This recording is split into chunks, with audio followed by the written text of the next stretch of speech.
What is good, everybody, and welcome back to a Cardinals Dynasty. We are continuing this series after the Bills, after winning one Super Bowl with the Bills. I wish it could have gone longer, but then probably would have just gotten saturated at one point having all those players. But it was fun. It was definitely fun building a team, knowing the draft and knowing what we wanted and what we needed. Not in a way of like cheating, but just having all those names together, since the Bills here and there fucked up but had some good picks along the way. But today we are going to be doing the Arizona Cardinals. I will be doing a Bengals one soon. I did see that comment. I kind of already had this circulating in my head. It probably will be on Madden 20. And we'll start with the Joe Burrow that I have in the draft class, and then we'll do Jamar Chase. Or we do it from Madden 21.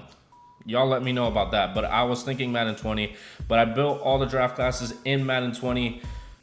Basically everybody's favorite Madden. It's almost like the 2K16, 2K14 for Madden players. But I'm excited to get into it because David Johnson was an interesting halfback because he had a very good year one year, got signed to an extension, and then played like shit for most of the rest of his career. But we're going to get into it after I add auto-generated coach, and we'll see if it's Juan Blanco again. Oh, shit. It is Juan Blanco. So we continue the saga with the Cardinals. I did not think it was actually going to be him, but there you go. There you go. We're going to use the Arizona playbooks for right now. We're not going to change anything just yet until we feel like we need to. But Juan Blanco has made his return, and now we get to dive into making Kyler Murray's Cardinals a dynasty. I don't think they had DeAndre Hopkins just yet, if I'm not mistaken. I think it was, yeah, Larry Fitzgerald. They got him after Fitzgerald retired. They had Christian Kirk, Andy Isabella. I can't remember Kevin White. Yeah, you were never going to get that out of me. Their offensive line was kind of shit. They didn't have Rodney Hudson yet. They had Humphreys, Gilbert, Charles Clay, who was on the Buffalo Dynasty rebuild. So that would be interesting. Their defense had Chandler Jones, Buda Baker, Patrick Peterson, Byron Murphy, Terrell Suggs, but on the far end of his career, Peters. I mean, they had a pretty good defense. Hassan Reddick before he actually ended up being Hassan Reddick. So we'll see what happens in this one. They also didn't have Matt Prater as a kicker. So we'll have to see what we do about that. We didn't add any kickers, of course. That's just stupid. I mean, no, it doesn't matter. Kickers don't matter in these draft classes. I'm sorry. There's one draft class that literally has Brock Purdy and like no other QBs because they all played like shit. But I have about 4 draft classes made right now. I might make the Caleb Williams one. It's like the last one. If I end up getting to the point and we still haven't turned into a dynasty, or at least a proven one with a roster that could make it that far, then I'll make the draft class. But if not, I don't see a reason because we don't know what they're going to be just yet. But with some of the players that we have already seen for a year or two, it's easy to put them in, easy to see, okay, they're going to develop this way. Let's put them in like this. But we're going to sim to the regular season and see what we're going to do. I'm going to try to keep Larry Fitzgerald, but I want to see how many first-round picks we can get. I don't know how Kyler Murray's going to progress. Let's take a look at who we can possibly package up. David Johnson we might keep. I mean, he's 27. I don't plan on re-signing him unless I might trade him if he's on the last year. I don't know if this was...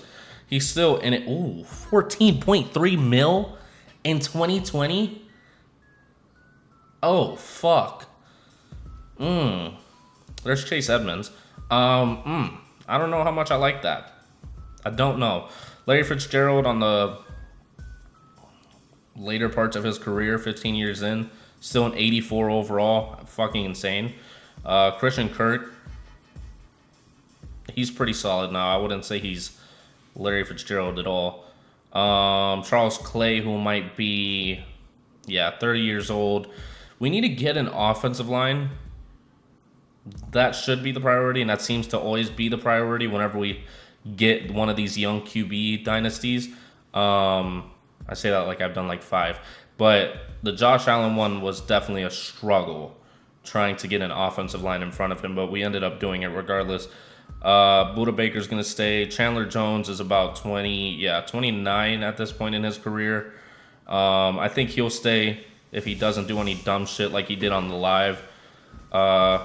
Terrell Suggs, 36. I mean, I might pack him up, but I don't think anybody's going to take him. Okay, so we have one trade asset with DJ Swearinger, if that's how you say his name.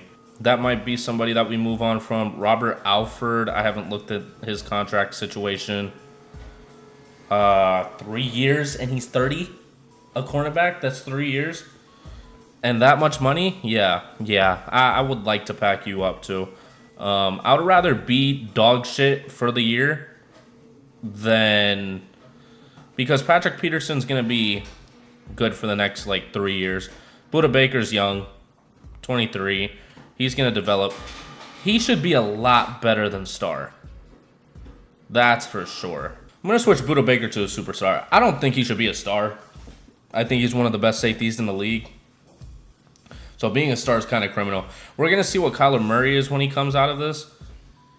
Him being the #1 pick, I would expect them to put him at Superstar X Factor. But knowing Madden, I wouldn't be surprised if they try to put him at Superstar. So we'll have to see what happens with that.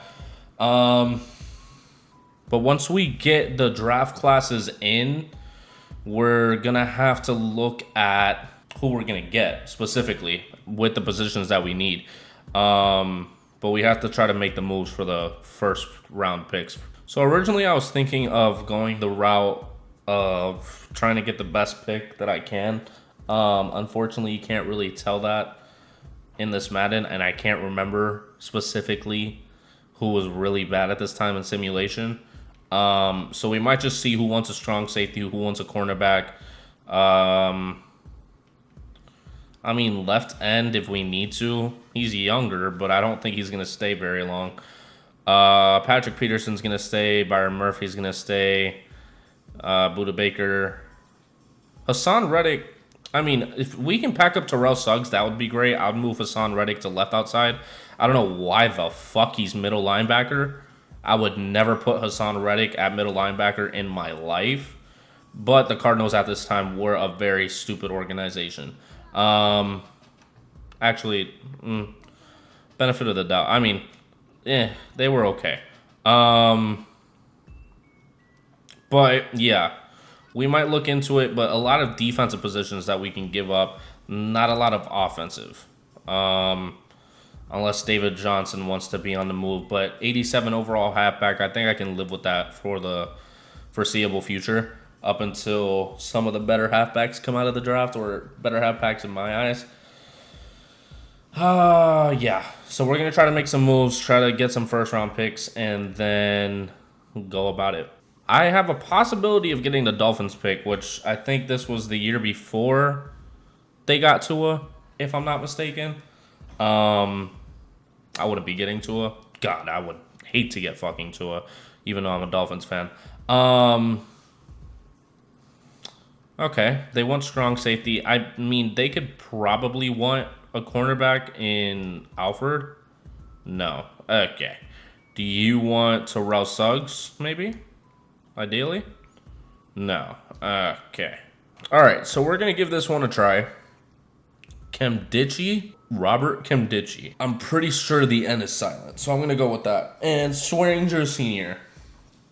for the first pick, and we were really, really fucking close. So we only have to give probably like a 7th round pick next year, or a 7th round pick this year. I guess I'll do a 7th round pick this year. To get the Dolphins pick. I think that's going to be a very high pick regardless. Who else could we use? The Robert Alford guy didn't really bring any traction.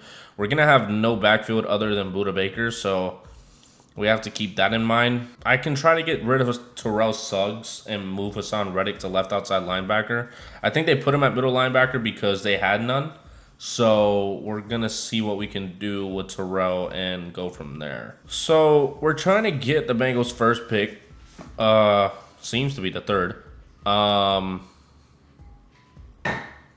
yeah, this is the loaded QB draft class. So we're taking all their futures away. Terrell Suggs, and then this right outside linebacker. They need outside linebackers regardless. We're trying to get a second out of it. They're not going to take it, so it's probably just going to be this. Maybe we can get a fourth out of it. No, it's probably just going to be this straight up. Yeah, so we're going to give up both outside linebackers for the Bengals first round pick. We have very high picks right now, and ours just might be as high. So we're just trying to clean house so we can have a fresh start with all young players and go from there. Okay, so Christian Kirk is still on his contract for about 3 years, so I don't have to worry about packing him up. I definitely thought about Charles Clay. I couldn't really find much, so we're kind of SOL on that. Other than that, there's not really much that we can do because we're just gonna be getting ourselves fucked by that. We're already kind of short in the defensive department, which I'm sure they're gonna sign some fillers or whatever. But I just wanted to get rid of the big guys in terms of big money, because back in the day they were giving money to people that they didn't really have to, But we're gonna see if Charles Clay has any traction across the league. Actually, there's two teams right here: the the Browns and the Broncos. So it's really whoever we choose. I mean, I feel like in simulation they did the Browns good. Let's see if there's anybody else. There is the Dolphins and the Cowboys. The Cowboys, I feel like, are always going to be good. I mean, Dak Prescott was young at this point. They have their full offensive line. I don't think they're going to be doing anything else but pursuing. They had Jalen Ramsey. The Jets had Le'Veon Bell. Oh, wow. That's wild. We're still going to try to get their 8th pick, though. That only gets us halfway. So, would you take 2 tight ends? No. So it's just because it's Charles Clay. So you need a QB, left tackle. Do I have any centers that they would like? A young center? No. I don't know if it's going to be possible, to be honest. I mean, if I give away... But those picks, I feel like, would be used to move up later on. I can do a 3rd and a 5th next year with Charles Clay. Oh, how about a 3rd and a 5th this year? Oh, how about a 3rd and a 4th this year? All right, so we got Charles Clay. We packed up a 3rd next year and a 4th this year for the Jets' first round pick. This is the Zach Wilson draft, right? That they fucked up and got Zach Wilson, if I'm not mistaken. Oh, no, they got Mekhi Becton in this draft. Zach Wilson is the Trevor Lawrence one. So, okay, that's fine. We got 4 first-round picks now, so that should be fun to see where we land with that. And now we can simulate, I think, to the mid-season mark just to check it out, and then we'll keep talking from there. All right, so at the mid-season mark, we are 5-3. What the fuck? How are we 5-3 with no defense on all Madden? That's insane work. We literally have no defense at all. I mean, Jordan Hicks coming back might have done that, but that's just insane. We're going to import the 2020 draft class. Jalen Hurts is here. So, yeah. So, Jalen Hurts, Joe Burrow, Justin Herbert, Tua, Jordan Love. So, for some reason, they have Jordan Love going in the 3rd round. God, I wish I needed a QB. Why does it have NA on their universities? I put their universities. Why is it acting stupid? Okay, it just wants to act dumb. Justin Jefferson going behind somebody else. So that might be what we go after. I mean, they have him going early first round. But Justin Jefferson might be one of the guys. I could have sworn that was another draft class that had, decent guys, right? So here's here's the situation I'm running into. So basically, it saved to a certain point because Justin Jefferson's in this one, but I put T. Higgins and I put basically everybody. And this might honestly delay the video coming out because I put Brandon Ayuk, I put all these guys, and it's just not here. And I looked through all the draft classes. This seems like the most affected one.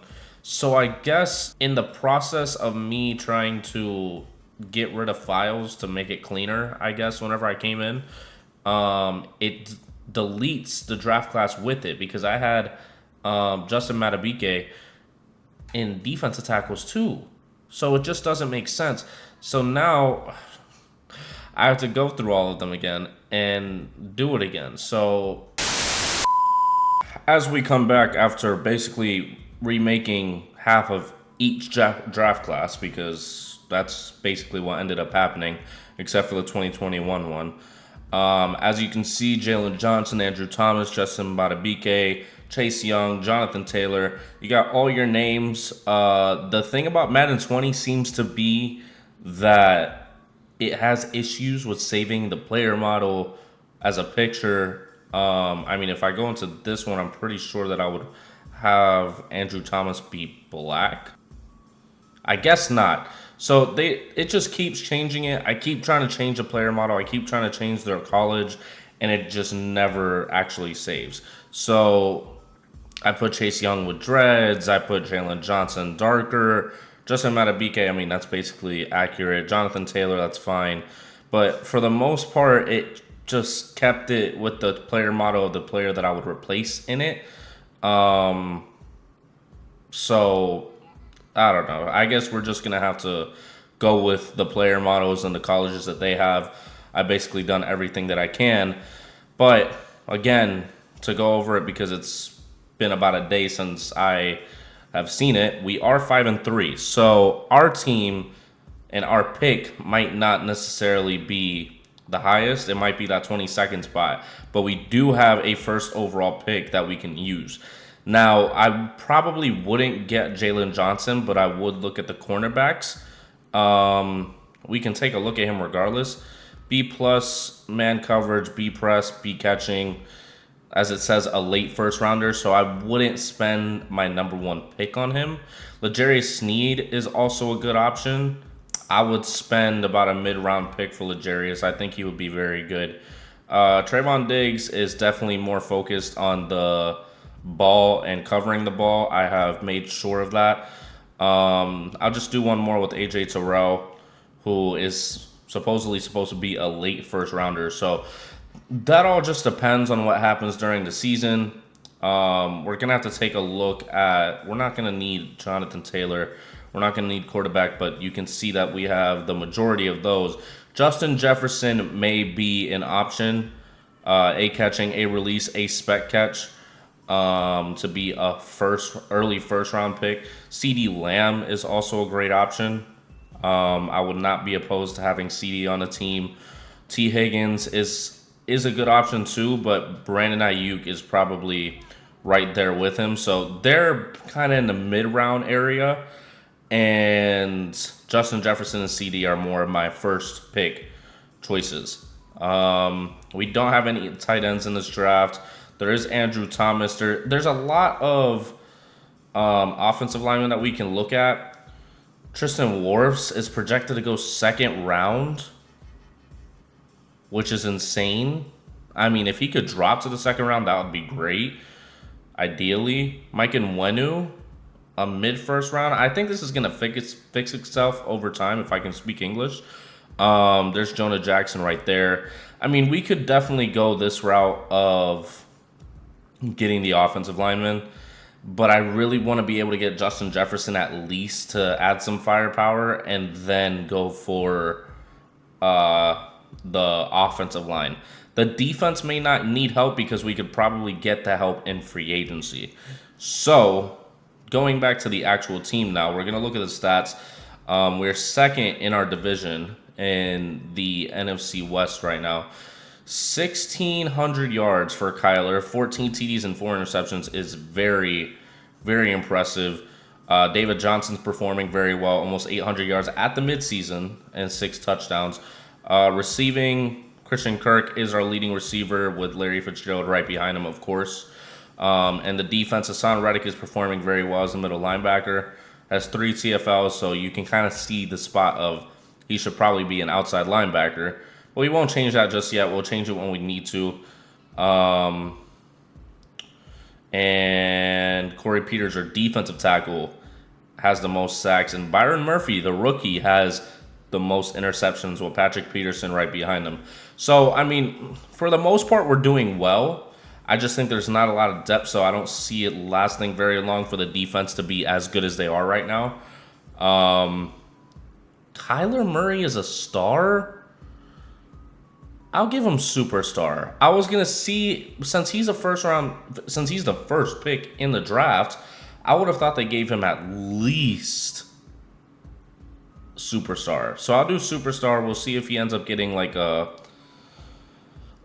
award to upgrade him to superstar X Factor, but I'll put him at superstar. I'm not gonna cheat completely. It's like Buda Baker. I mean, Buda Baker has been a superstar X Factor at some points in these Maddens, but I've never changed. I haven't changed Buda Baker to be a superstar X Factor. That's basically cheat at that point. So yeah, I mean, everything kind of looks decent. I mean, of course, the obvious spots of strong safety, left outside linebacker. Once we find another middle linebacker, I mean, we can also do a 4-3 scheme, but we'll wait until the end of the season to start changing things up. We'll see how the team performs and the way that they are. Andy Isabella could be a slot receiver, which, I mean, I wouldn't be opposed to putting him at slot. But again, a lot of things are going well for this team. I don't want to fuck it up. So I might just keep it the way that it is right now and go about it at the end of the season as we should. But players ready to negotiate. We do have Larry Fitzgerald as the key marquee player for re-signing. He wants 22 mil total, basically over 2 years. Marcus Gilbert I would like to keep because he's our right tackle. I don't want to have to spend more than I need to in terms of picks, in terms of money, in situations outside of that.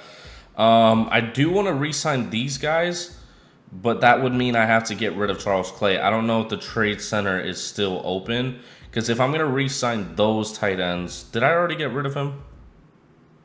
I'm tripping. I'm so sorry. I thought I did, but like I said, with the draft classes that I basically had to remake, I was so focused on the prospects, I didn't really remember that specifically. But the fact that I'm probably going to have to let DJ Humphries walk is unfortunate, but I do have to see about these two. Larry Fitzgerald, though. We do have 74.5 million cap room.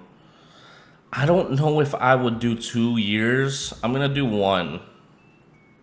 I mean, we save $1 million giving him 2. Okay, I'll give him 2. Okay, so he didn't like the contract. You're probably not getting much better than that, so I don't know what to tell you. I'll bump that up, make you like it a little. 31 years old. That's the right length, but the financial end needs some work. See, they get a little stingy in the mid-season mark. They think that they're on top of the world, but in reality, not a lot of teams are giving them the money that they want. So, we're going to look at the tight ends. I like that Max Williams can kind of do a little bit of both. I will try to get both regardless. That has to be adding on the other guys, but let's see. This is exactly the offer that I was looking for. So if we can keep this 2 tight end scheme, all right, perfect. So we keep the 2 tight ends. We basically have like 60 million cap room now, so I'm not too concerned. I like how it looks right now, and yeah, I think that's really gonna be about it for right now. View message from X Factor cornerback, or about an X Factor cornerback. It might be who we're facing. Yeah, Richard Sherman. Ooh, interesting. He's one of the most disciplined corners. Commit to slow him down, commit to neutralize him.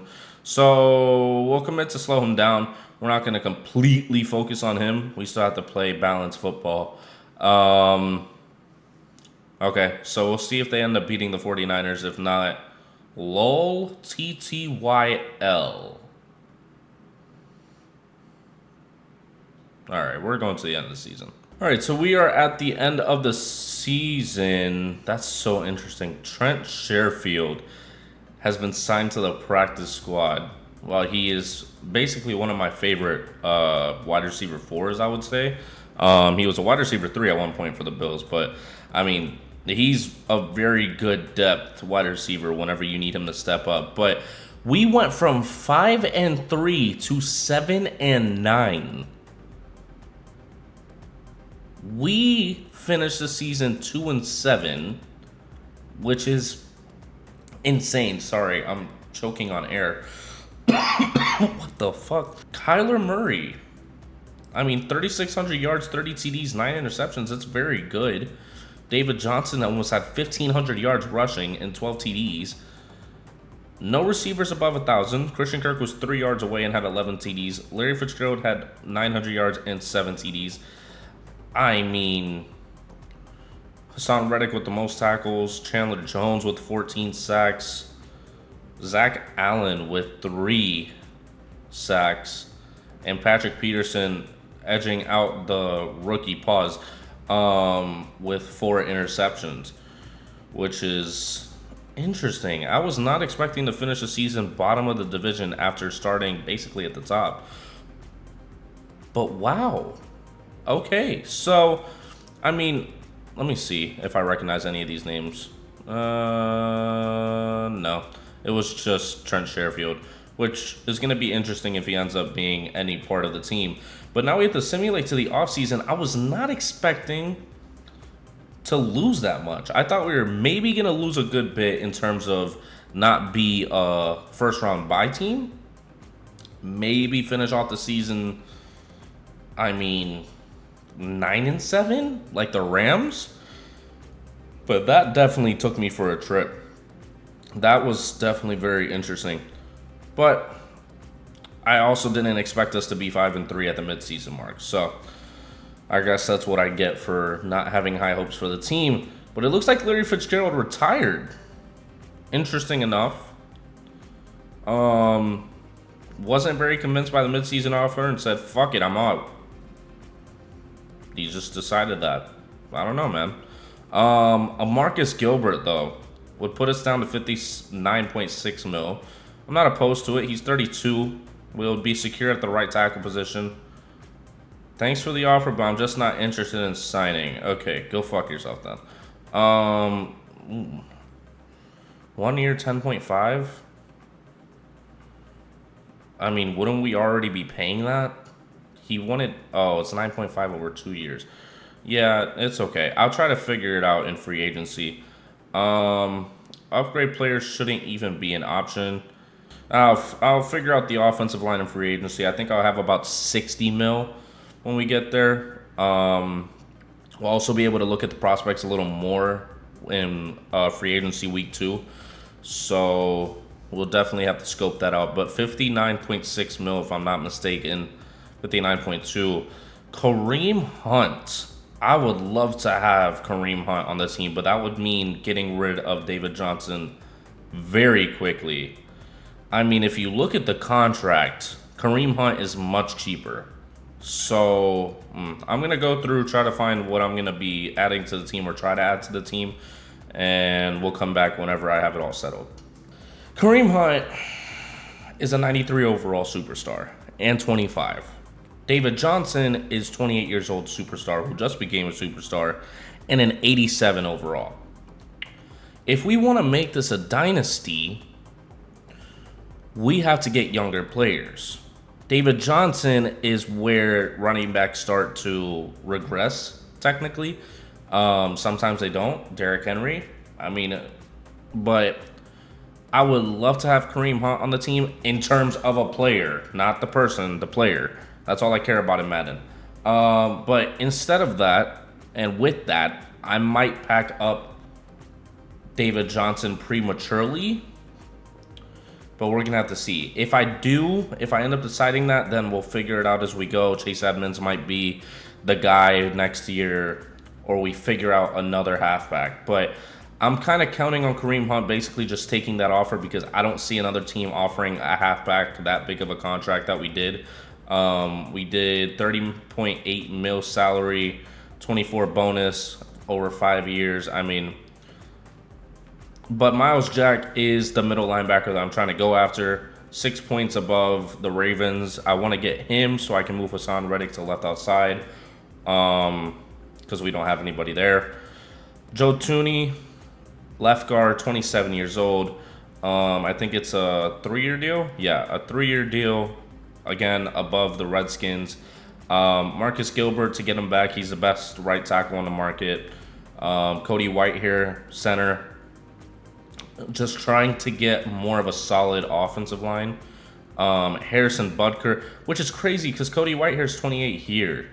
I mean, yeah, he's like on the end of his career now. But Harrison Butker to be our kicker. We don't really have one, and they found Matt Prater at some point in the coming years, but we're trying to get a great kicker right now.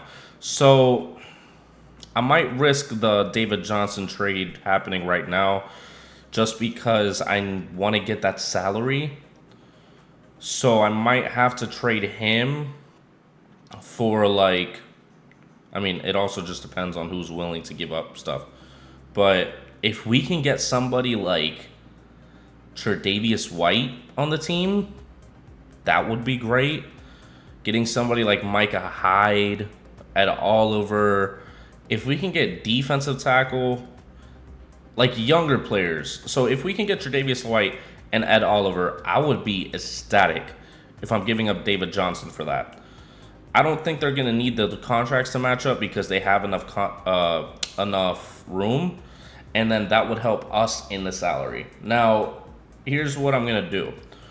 Just to be safe, I'm going to ask for their first round pick next year and see what happens. Okay, nowhere near. So let's see how it is without it. Okay, nowhere near. So here's where we decide, do we move on from a 21st pick for a Tre'Davious White and Ed Oliver pairing? We're only giving up one first round pick, and that's this year, and David Johnson. Okay, so they're not budging on that shit. So we're not going to have a third or a fourth next year.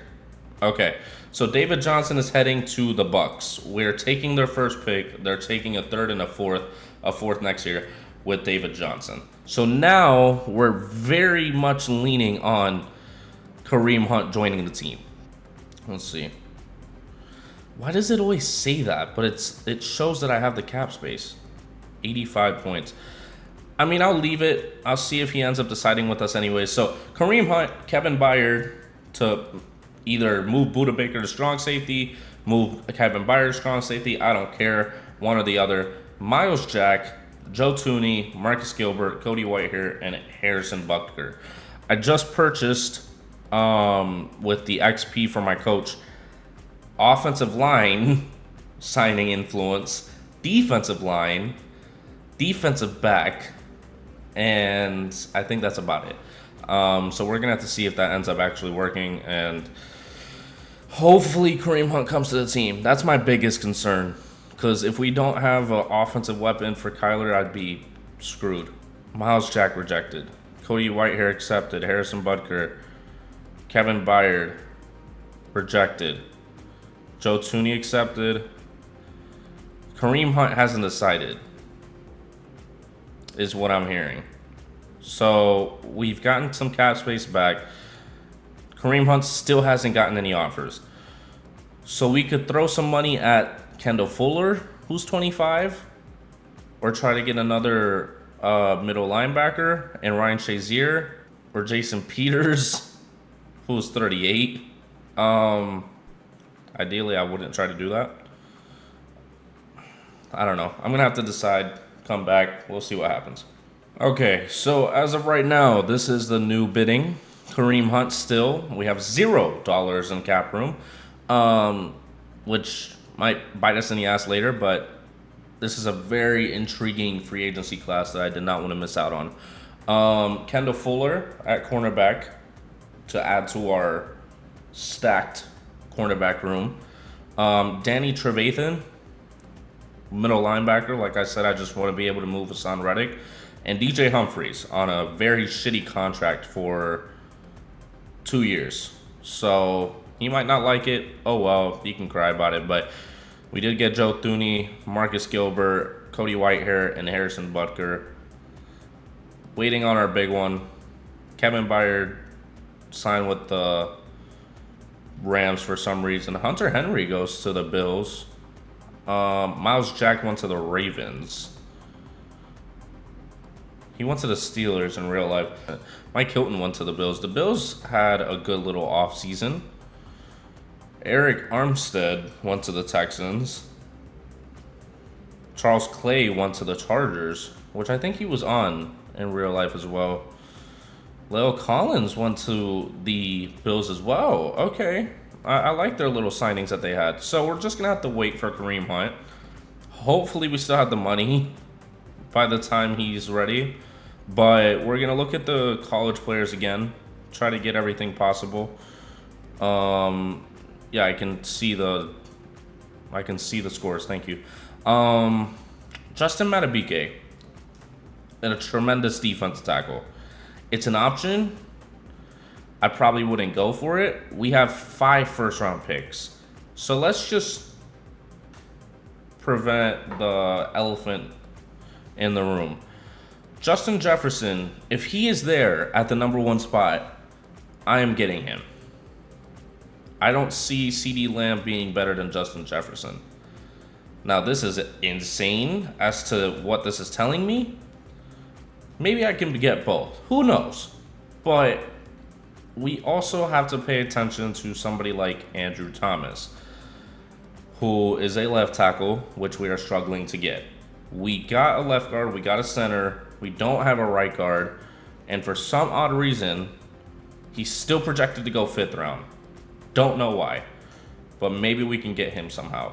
Tristan Wirfs is here, still projected to be the 2nd round. Chase Young probably isn't my first choice, but I'll put him on the board regardless. Defensive tackle, we didn't have any edge rushers, of significance in this draft. I would like to get one cornerback if we're not able to get Kendall Fuller. AJ Terrell is intriguing to me. And L'Jarius Sneed. So that's really about it, though. That's really about it. So Jonathan Taylor, in a doomsday situation, I would take him if we have literally no halfback. But as of right now, I'm pretty confident that we will have Kareem Hunt in our backfield. So yeah,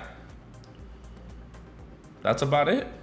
That's about it. I mean, I'll use the remainder of the scouting points just to be ready for the draft class or for the draft, and see what happens. But yeah, we'll see who ends up re-signing or signing with us in general.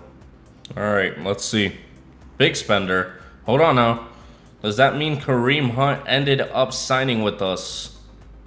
It does. Kareem Hunt is on the team, thankfully. DJ Humphries took the contract. Interesting. And Danny took the contract. So, wow. Okay, we were able to get a significant amount of people that I thought we weren't going to be able to. Kendall Fuller still hasn't decided. What are your thoughts on Hassan Reddick? Yes, I would like to use his 5th-year option. Because I'm going to be moving him to left outside linebacker now that we have Danny on the team. So, Hassan Reddick will be going to his natural position as an edge rusher. And I think everything's looking good so far. Andy Isabella is a star. And our offensive line looks decent enough to hold over for the season. Or 2 seasons because, DJ Humphries is signed for basically nothing for 2 seasons. We have to change Hassan Reddick to a left outside. And see how his overall looks there. I feel like he's mainly edge stats. See, a 77 overall. Like, how do you just blindly put him at middle linebacker I don't know, but we fixed that issue. Our defensive line is absolute dog shit. The cornerback room really depends on if Kendall Fuller signs. If he does, then I won't spend any draft picks on cornerback and focus on that defensive line to add to it and the offense. Whether that's wide receiver or, well, we know that I'm getting Justin Jefferson. Meaning, if we spend the 4th pick on an offensive lineman or a defensive lineman, we'll have to see. Okay, so the last person that we're waiting on is Kendall Fuller. We have to see if he ended up getting any more offers. He did. That's fucking tough. And we have no cap space to help. Holy. All right, well, that was easy enough. Philin is going to go to the Bears for a 2nd round pick, and we're giving them a 5th round pick this year. We're not going to use the 5th round picks. That's just reality. He took about $7 million off the top of our cap, so we should have some more help. Okay, so 109 points. We are offering him 47.8 over 4 years, 25.6 bonus, and we have 10 points for team prestige. So I think we should be able to get him, and that's my main focus. I don't really care about these guys that are left on this. I really got every position that I really wanted to. Now, defensive end just might be a focus now because of the fact that we had to trade our only left end, if I'm not mistaken, Philin was. But we will see if he ends up accepting after I have used these remainder of the points. All right, used the remainder of them. I didn't really see anything, so no update on that. But we are simulating to see if Kendall Fuller accepts, and he does. So the cornerback room is set. We are not getting any rookies. We're not getting a rookie to sit as a CB4. I don't care. They can all go to another team for all I care. And the fact that Kendall Fuller's above Patrick Peterson is insane. We do need a defensive end. Maybe a defense tackle. Justin Madubuike somehow there whenever we're trying to get these things. Ford is a star. I would like to get a safety at some point. Didn't see any in free agency. Probably not going to be able to get one until a free agency or an upcoming draft. Maybe. I'm not going to try to spend every single pick if I don't need to. If I get to a point that I don't know who I want in terms of really not even having a choice, then I'm trading the pick. There's no point of wasting it. Okay, so we're ready to go now that we did the rundown. We're going to simulate to the draft after I spend the last bit. So the only things that I would think of right now is maybe Andrew Thomas. If he's there, I would take Andrew Thomas. He's supposed to be a mid-first round pick. I would love to have him on the team if he's at 12 or 15. I'll take him. Chase Young, a mid-first round pick. Also, 12 to 15. I would love to have them if they're there. Now, he's supposed to go early first, and so is Andrew Thomas. So, I can't really bet on it, you know? Andrew Jarrett, somebody that I saw that was auto-generated. Projected early first rounder, his talent's late first. I'm not opposed to it, but, you know, we're going to have to see as we go. I do know my first pick for sure is going to be Justin Jefferson. Justin Madubuike just might be a pick that I'll go after if he's there. All I know is that the 4th overall pick is definitely going to be one of my more difficult decisions that I've ever had in a rebuild. So we're going to have to see. I wish that I could have gotten more in free agency, because if I was able to get Justin Jefferson and CeeDee Lamb at 1 and 4, that would have been beautiful. Or at least one of the wide receivers that we have there.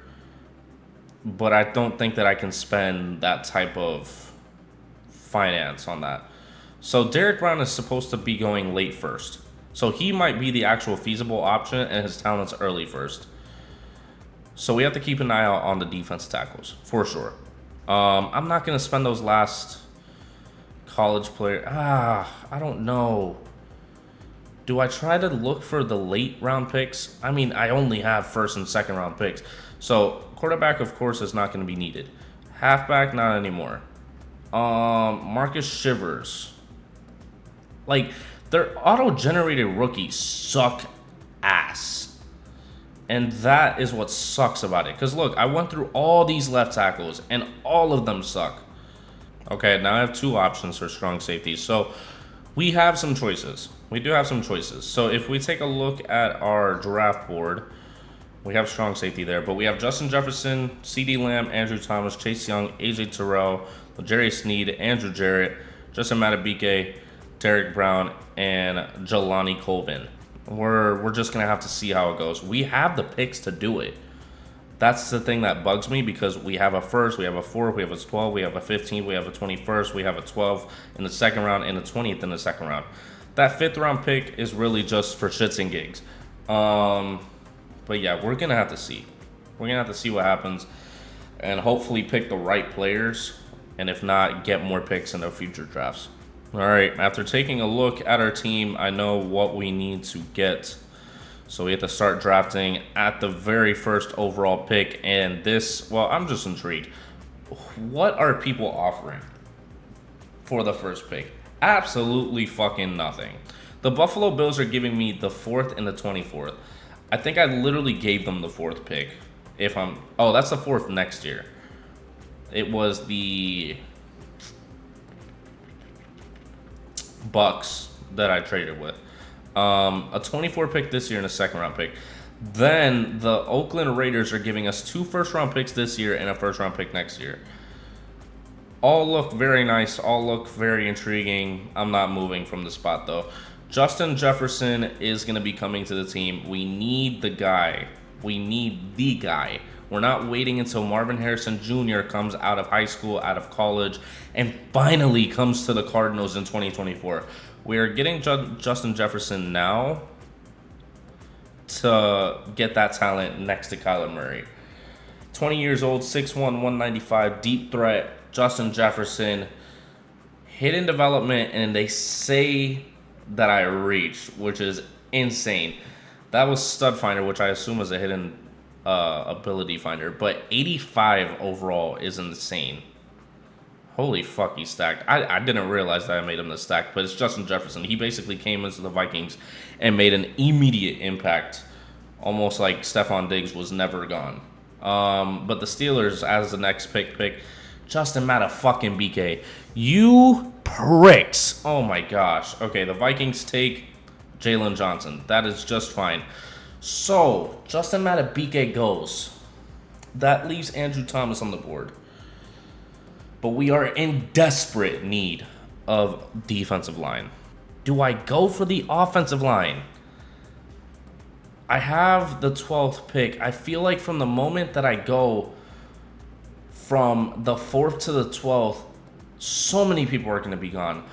But my thing is, when are we going to find another left tackle? Or when are we actually going to care to get a left tackle? When Andrew Thomas is right here. When we can find a defensive end or an edge rusher or something like that along the way. There's 2 right here. I'm taking Andrew Thomas. You just don't get an offensive lineman like that. You don't. First in practically every single drill. 7th in the 40-yard dash. But, I mean, what do you expect out of a 6'5" left tackle? I'm taking him. Fuck.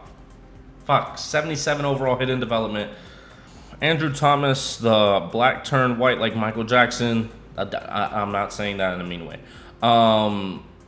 77 overall. I mean, I think he's going to do just a trick. We're going to have to see what the fuck to do about everybody else, though, because ranked 14 in true talent or in true value, and I drafted him at 4. And forgot to unpause it. All you missed was that Chase Young was taken right after our previous pick. Trayvon Diggs was taken by this team. And a lot of the players that we took a look at in the draft process were not as good as what they presumed to be. So it was a blessing in disguise after all. Now we have a good amount of players left that we could look at. If we look at our draft board, CeeDee Lamb is here. It's an option. I'm so tempted. I really am. I might give until the 15th pick. If he's at 15, that's a whole different story. That's a whole different story if he's still at 15. So what I'm going to do is I'm going to take Derek Brown. Get the defense, get something on defense, get the guy we need because his talent is early first. Tremendous talent, A power moves, A minus block shedding, A minus pursuit. A phenomenal talent, 84 overall, hidden development, 95. Where did I see 95 at? Number 95. Very slow right now. But now, the Packers go CD fucking Lamb. Fuck you guys, bro. Gosh. And Dwight Young goes to the Ravens. So we have this 15th pick. We could go with the strong safety. Is that going to be much different than what we have on the team already? I don't know. We could go L'Jarius Sneed. Again, somebody else that's maybe not necessary. T. Higgins, also an option. All we know is that at some point we're going to have to move on from some players. Whether that's cornerback, whether that is safety, whether that is wide receiver. We could possibly pack up Andy Isabella to get a defensive end from a team that needs a wide receiver. We could also pack up, who is there right now? We're not packing up Byron Murphy, so that's just what makes that one difficult. Brandon Ayuk is still down there. I would love to go with T. Higgins to complement Justin Jefferson, as one is more of a physical and one is more of a do-it-all. We can also go Andrew Jarrett. My bias is really leaning towards T. Higgins, and I think that's what I'm going to go with, to be honest. We're going to go T. Higgins. We're just bolstering the offense right now, and then we'll figure out what to do with the rest. 86 overall? Oh, I'm glad I picked that. Holy fuck. Wow, okay, that's very impressive. So now we go to the 21st pick. Andrew Jarrett goes literally the next fucking pick. Leslie Burke, left outside linebacker. Evan Redmond goes next. Jonathan Taylor and Otis Brown are still on the board, which is very intriguing. Joey Thornton, who seems to be a bust already, goes to the Panthers. What other team? Oh, the Raiders get Jonathan Taylor, which is a good option for them. It's a great one. I think Josh Jacobs comes up soon. Or maybe I'm tripping and he was in the 2019 draft class. I can't remember off the top of my head. But now we have a decision to make. Whether we give this first round pick up for a position that we are going to need. Because if we look, we can see that we went with 2 wide receivers. And we did get Andrew Thomas. Pugh is going to be fine where he's at. Defense, we got Derek Brown. We don't have an end. So we could pack up this pick for an end. Ford should be fine at that strong safety position. So I'm not necessarily concerned about that. And cornerback is also not very much a concern either. So what I might do is try to see if I can get a defensive end of some sort with this 21st overall pick, instead of choosing somebody that may not even help the team that much. And if I'm not able to get much of anything, then I will pick somebody just to add depth to the team, really. Akeem Hicks is here, but I'm not giving up a first-round pick for a 30-year-old. I'm going to take a look and see who I end up deciding. Nobody's budging on any left ends that I have any sort of interest in. So we're gonna have to get some sort of player that we know is gonna be good. I mean, we can do Joe Burrow, trade him to a team, use him as trade bait. I understand a lot of people aren't gonna like that. Tough luck, tough shit, as some people say. I could also go L'Jarius Sneed in case I'm not able to move on from somebody. Tristan Wirfs is also an option. Supposedly, he's supposed to be at the next pick. I might go L'Jarius and then hope that Tristan Wirfs is still there. If he is, fantastic. I'm not going to go the route of taking a QB. I'll just leave it to the CPU. I'm going to take L'Jarius Sneed. If anything, he'll help our cornerback room even more.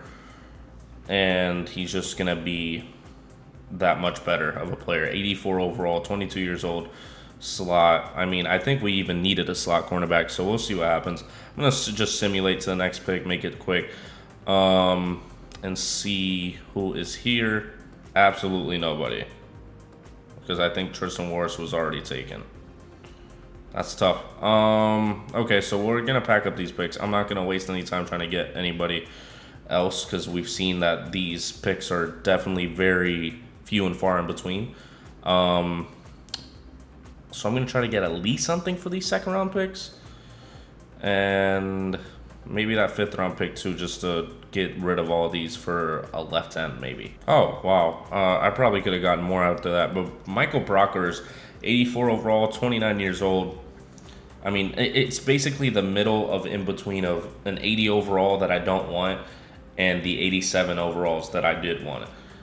We got our left end. That's all I'm concerned about. Zach Allen will fill that right end spot for right now. We'll figure out the right end come next year, whether that's Michael Brockers moving over, because I think Micah Parsons is coming up, or vice versa. I mean, we're going to have some young guys coming in, but we made some good decisions. We made some good picks, and I think I'm very happy with this draft, and I hope you guys approve of the amount of wide receivers that I got, because Andy Isabella might be a trade option at the midseason mark.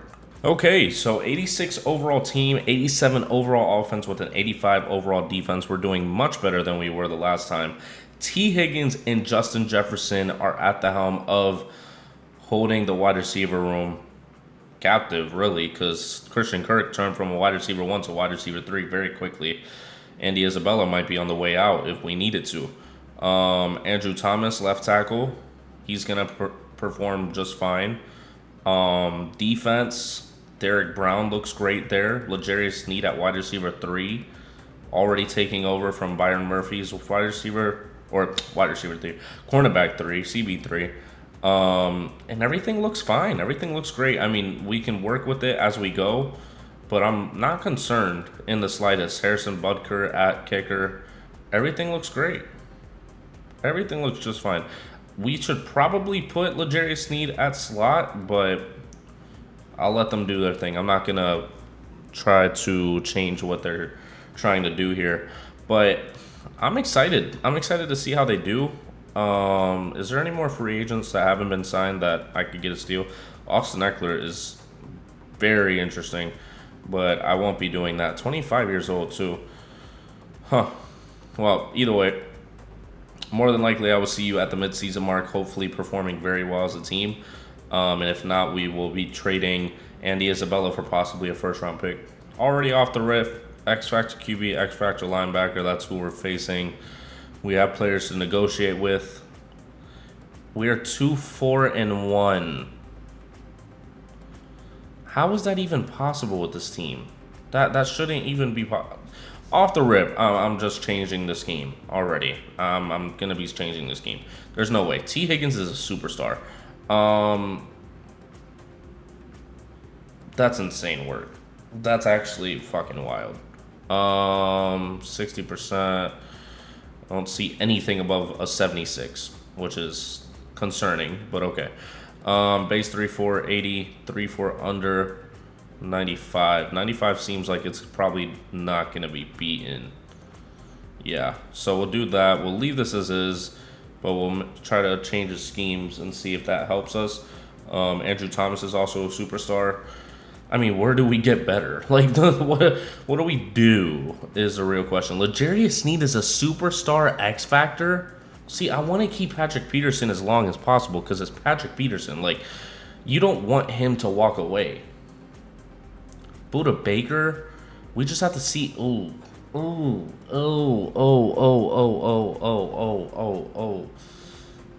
the cap space. Okay, we'll give you 4 mil and 2.10 over a 3. That's a good offer. I'm glad we got the deal done. So we keep Buda Baker. Okay, so really we only have to worry about 2 guys, and that is Patrick Peterson and Buda. But if we get Patrick Peterson, we are locked in and we can't do anything in free agency. So we would have to heavily rely on the draft. And Patrick Peterson is 30 years old. As much as I would want Patrick Peterson on the team, we're going to have to see if he takes this 1-year deal. He wants a 1-year. Like, wow, he took it. I was not expecting that. That's so interesting. I really thought he wasn't going to. I was kind of counting on it, but, I mean, all right. I guess that's what it is. Well, now we can look at the draft class to see what we can do. I haven't implemented the 2021 draft class just yet, but we're going to right now with Trevor Lawrence. Please tell me it saved it again. Okay, how am I going to be able to tell? I put in some specific players to be able to tell. Penei Sewell, Christian Barmore, Micah. This one was pretty much set in place. I think this is fine. I think this is going to be good. I don't think this is going to be much of a concern. They just had like a very interesting draft class with middle linebackers at the top of it. Don't know why, but I'm going to check these both out. They seem to be late first round pick talents, so not too concerned about it. Free safety Javon Holland, an option, very much an option. Greg Russo, so we can move on from Michael Brockers, or even just move Michael Brockers over. Jalen Phillips, but Micah Parsons is the man that we are looking at very, very strongly. Patrick Surtain probably won't be somebody that we look at as much as Penei Sewell. So this is where we start thinking, like, what do we do? What do we do in terms of what picks do we go after? Who do we give up? We could probably give up our wide receiver for Andy Isabella for some value. Try to get a high pick. Try to see what we can do about that. Micah Parsons would be great to have, even if it's at left end. He's a power rusher regardless. Safety. I mean, it's just, what do you go after, you know? Right tackle, has it regressed at all? No. Gilbert has not regressed. So that's a whole other thing in itself, because if we don't need to, we can't fucking trade. Okay, well, just for shits and giggles, yeah, Jamar Chase is going to be a first pick, really. I wouldn't see any other situation. Tight end, I mean, Kyle Pitts, I could see it. I could try.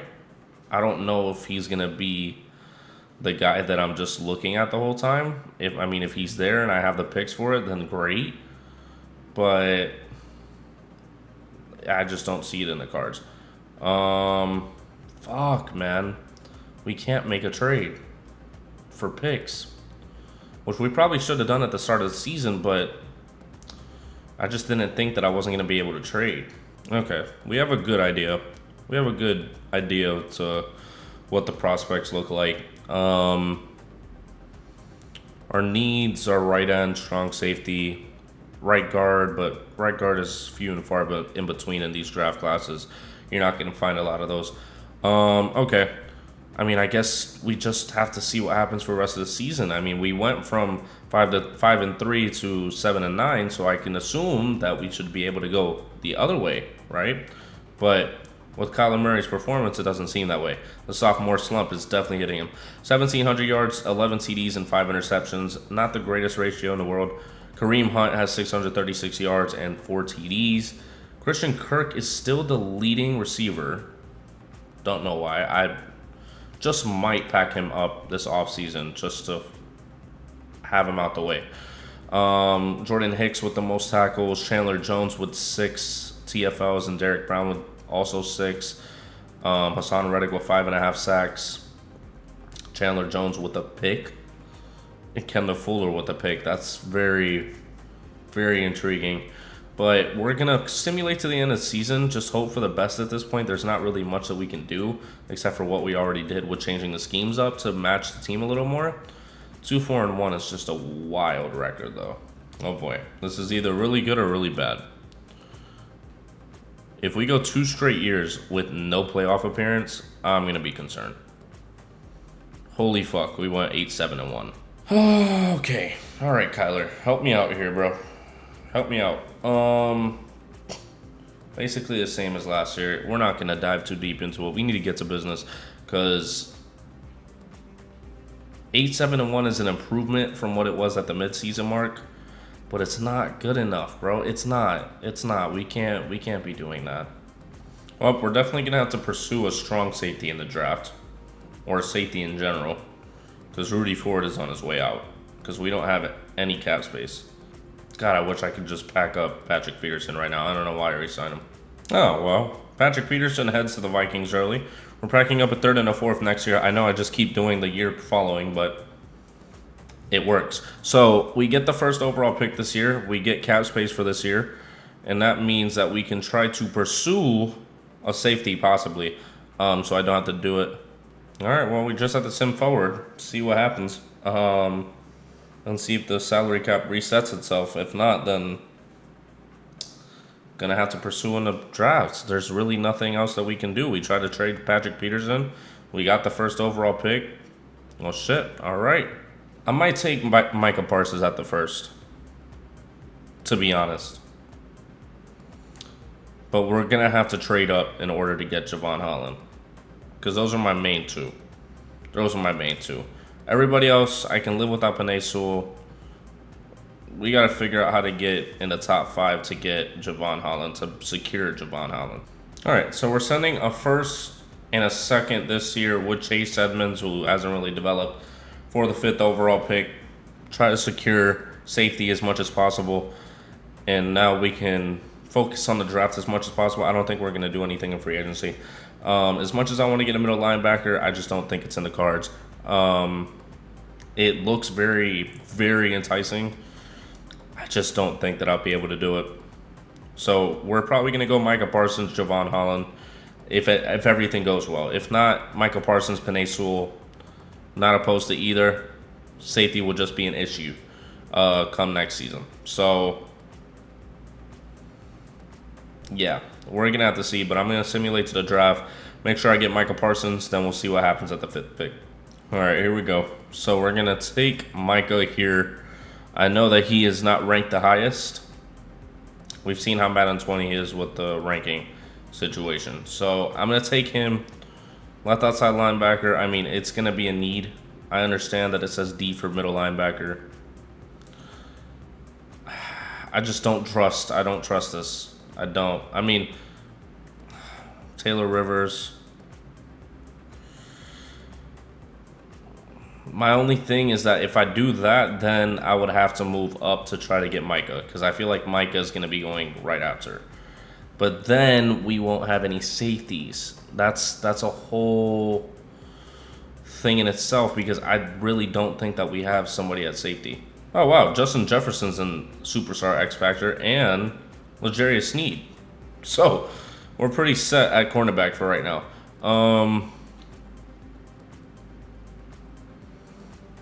Middle linebacker is going to be our kryptonite.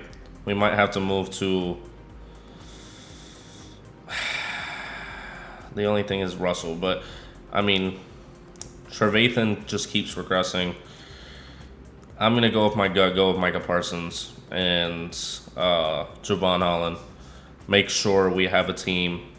Middle linebacker will be solved at some point. We're going to go Micah Parsons first.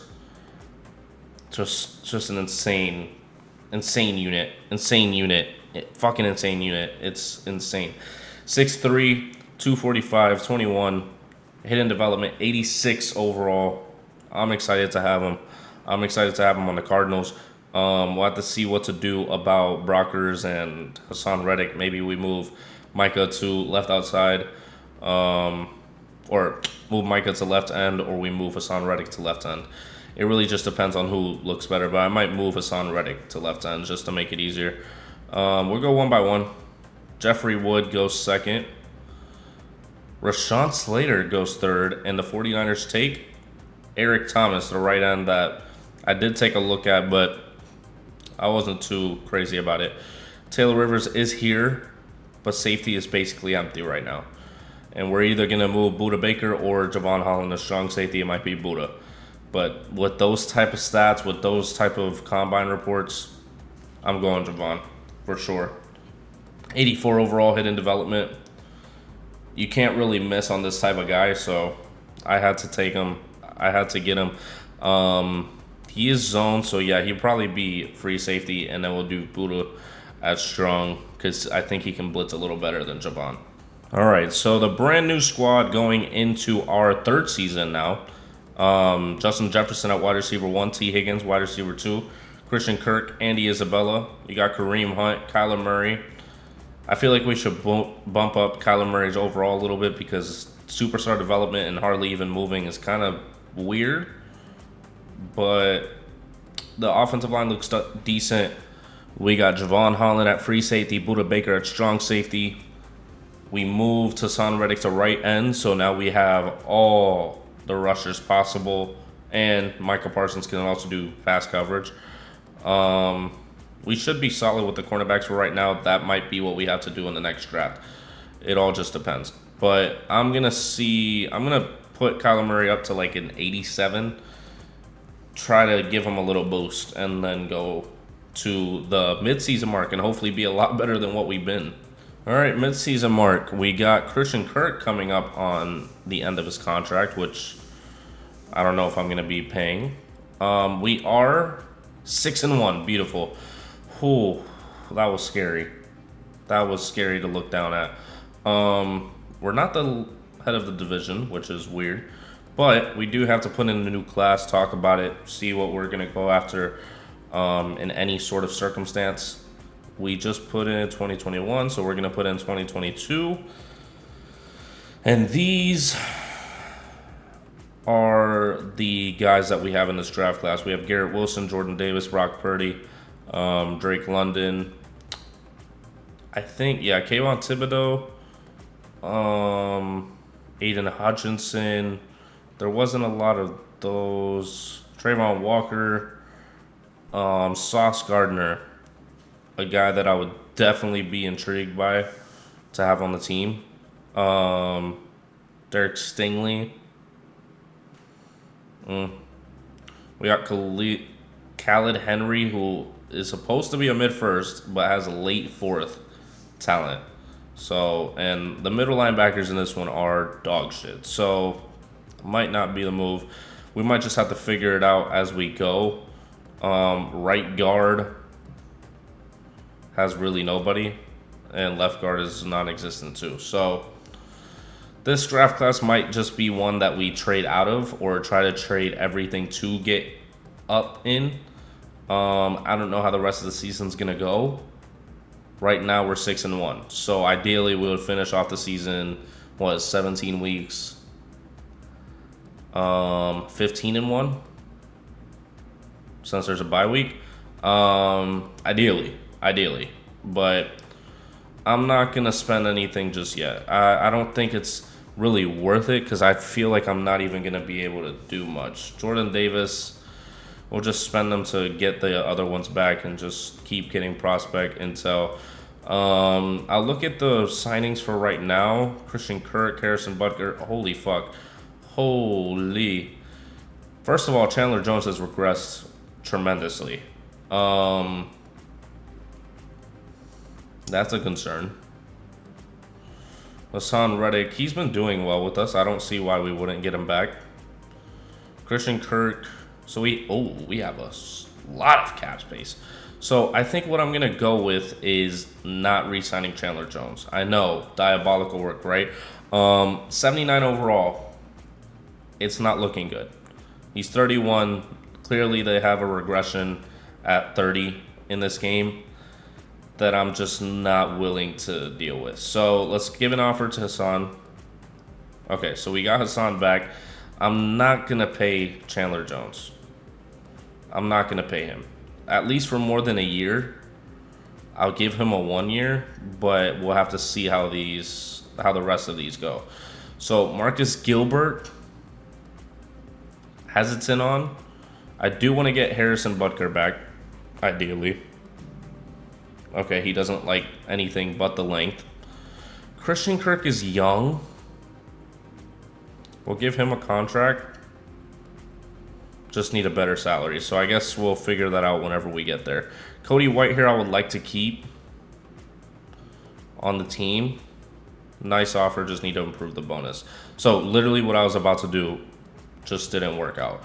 Marcus Gilbert keeps regressing, and he's 33, bro. Like, I just don't see it. I don't see it. Unfortunately, we can't really make any trades for picks right now. But if I could, I definitely would. I don't think we have a lot of offensive linemen in this draft class, though. Which is unfortunate. It's very unfortunate, because there's only really Charles Cross. There was one other person that I forgot to include, but also I'm not going to cheat and be like, oh, I didn't put him in before. I'm putting him in now because I need an offensive lineman. I'm not doing that. Whew, I'm going to have to take a deep look. I am going to have to take a deep look at all this. I mean, I could go for Aiden Hutchinson for the outside linebacker position, but he's strictly rushing. I don't want to put myself in that Trayvon Walker hell. I could go Kayvon Thibodeau. Maybe he does better than what he has been doing. Tariq Woolen is a great pick to amplify the cornerback room. I could also go Trent McDuffie. Tariq Woolen is a fucking monstrosity. We have Kyle Hamilton here. I could go multiple routes. I really could. I already got Javon Holland, so I wouldn't really like to go Kyle Hamilton. But if we need to, we will. If I need to make some moves. But we'll just take a look at the outer part of the stats. Ooh, 1,500 yards, Kyler. You do have 13 passing touchdowns. But we're second in defensive yards, so that might be just what's been doing it. But we're going to simulate to the end of the season. Hopefully not shitting the bed.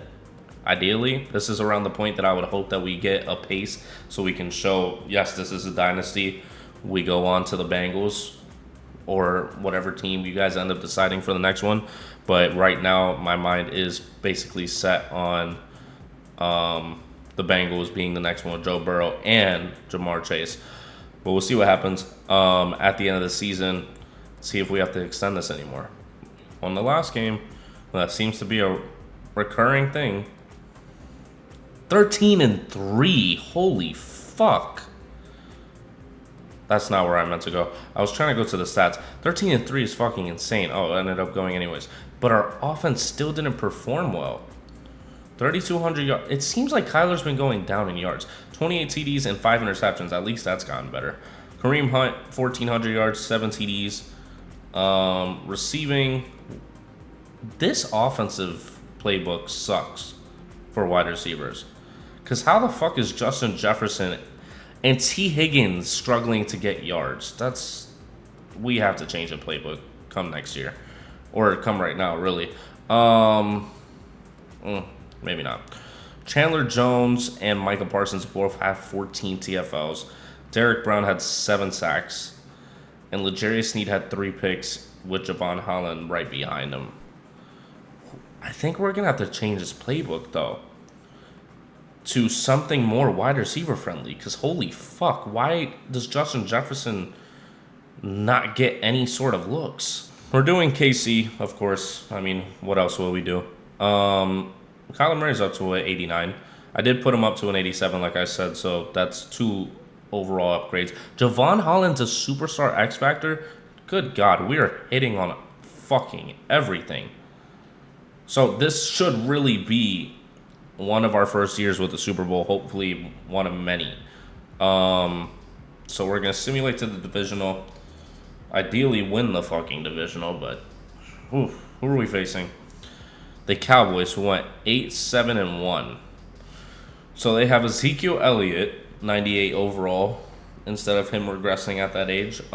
Zach Martin at a 97. Byron Jones from the Dolphins, and panning out, actually, legitimately. Tyron Smith, 94 overall. Travis Frederick, Leighton Vander Esch, Amari Cooper, Dexter Lawrence, Jalen Smith. They had a hell of a team at one point, and Trevon Diggs actually still being on the team. Jadobe Awuzie, Michael Gallup. Dak Prescott hasn't really developed much. Landon Dickerson at left guard. Juwanna Smith. They have a hell of a team. They really do. They have Connor Williams sitting behind Landon Dickerson. That's crazy. Oh, but after looking at both rosters, we have to inevitably sim to the conference round. Sorry if I seem a little draggy. It is midnight, and I don't usually go to sleep after midnight. So I want to try to get this done. But if you somehow see a time shift that it's just like bright and everything's like sunny, then you know why. But we're simulating forward. I think it might be after this season that I'll end up hitting the bed and I will come back later. But we do end up beating the Dallas Cowboys, and we're facing the New York Giants in the NFC Conference Championship, which I don't know if they have Eli Manning at this point still. I think they do. They definitely should. Saquon Barkley at a 96 overall.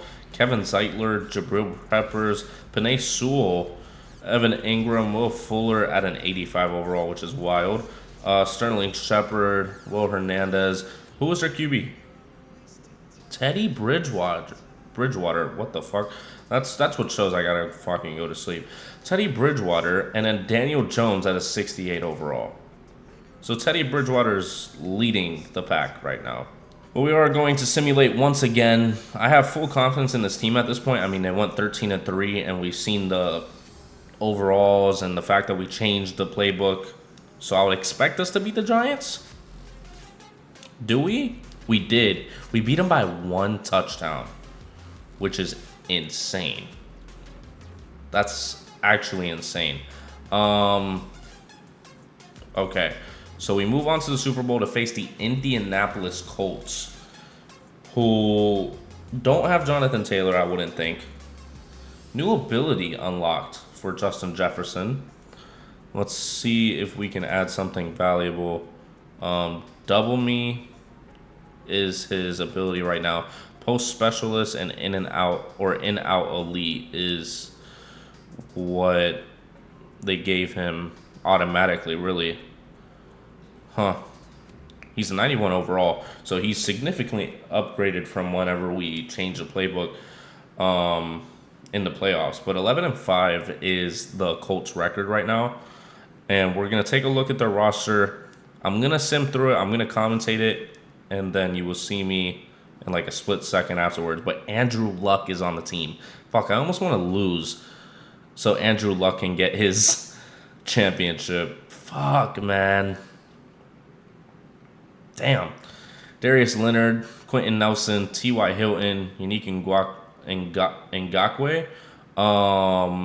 Malik Hooker, Ryan Kelly, Sheldon Rankins, Braden Smith, Devondre Campbell, Kenny Moore, Devin Funchess, Naeem Hines. A solid team, very solid. I think it's really just the fact that they have Andrew Luck at QB. All right, but we're going to head into the Super Bowl and see how it all goes. I mean, I'm just hoping for the best. I know we have basically 2 X-Factor cornerbacks, 2 X-Factor defensive backs. We don't have 2 X-Factor cornerbacks. We have Justin Jefferson, Micah Parsons, Javon Holland. I mean, we can't get much better than this, but you never know what to expect from the Madden CPU. All right, here we go. The kickoff goes to the Colts, who start off not so well at first, but 3rd and 18 with the T.Y. Hilton conversion. That T.Y. Hilton and Andrew Luck connection was always lethal. And the Colts are going downfield right now and are able to get a touchdown on the first drive of the game. And it seems like we turned the ball over and Kendall Fuller got injured on the play. And they take a quick 14-0 lead. The Cardinals having Kareem Hunt take a big rush, about a 48-yard rush, for the touchdown to get us back into it, give us some momentum. And a pick by Javon Holland puts us at the 21-yard line. T. Higgins gets a big reception, and Kareem Hunt is making a case for Super Bowl MVP right now. 14-14. Andrew Luck, again, converting on 3rd down. and get sacked by Micah Parsons for a 4th and 8. They punt it to us, and we are able to get the first down. We're trying to make our way downfield steadily. A 4-yard rush, 3rd and 2. Another rush by Niles Moon, who I have no idea who that is. A 10-yard penalty against the offense. Pushes us. When did we turn the ball? Oh my gosh. Okay, Madden 20. We get the ball back regardless. That was all very, very confusing. 4th and 6. We end up punting the ball 14-14, and we get the pick. We're trying to get a touchdown before the end of the half, and I don't think it's going to happen. 3rd and 11. We're going to have to settle for the field goal with Harrison Butker. A 5-yard penalty against the offense, and we still make the field goal. 17-14 with 30 seconds left. Ideally, this defense would stop the Colts, and they do. So we're going to get the ball with a 3-point lead. Kareem Hunt, another big rush. 51 yards for the touchdown. And it's 24-14. And the Colts seem to still be fighting back in some way. They got some big conversions downfield in the receiving game, or in the passing game, really, because it's really Andrew Luck and T.Y. Hilton. And they get a touchdown to keep themselves into it, 24-21. And we have to be able to keep scoring, or we're going to be screwed. 3rd and 10, nothing. 4th and 10, we have to punt it away, and it's a touchback. The Colts are going downfield. Start of the 4th. 3rd and 1, they end up converting it to Devin Funchess. 1st and 10. 2nd and 4, they're more than likely getting the touchdown here. 3rd and 6, and it's a pick by Jordan Hicks at the goal line. And the offense just needs to be able to score here. Thank you. Big play by Kareem Hunt. That pickup that we had in the first offseason was a tremendous pickup. And he puts us at the 4 with Justin Jefferson getting a 21-yard catch. At the 1, we get sacked on 3rd and goal by Yannick Ngakoue. And it's 31-21. All we need to do, we can let him score, but then we have to chew the clock out. Which I might just have to do myself because, the CPU is too idiotic to actually do it. And I also want to use Kareem Hunt selfishly. 3rd and 5. Big reception by T.Y. Hilton. 5-yard rush by Andrew Luck trying to keep them in the game. 3rd and 5. And they're not able to do anything. 4th and 5. And they go for the field goal. They're relying on us to turn the ball over. What I'm going to do is I'm going to hop in and make sure that we don't do that. And we play the rest of the game out. Make sure that all seconds are off the clock. Oh my god. Oh my god. Oh my god. Oh my god. Oh my god. Oh my god.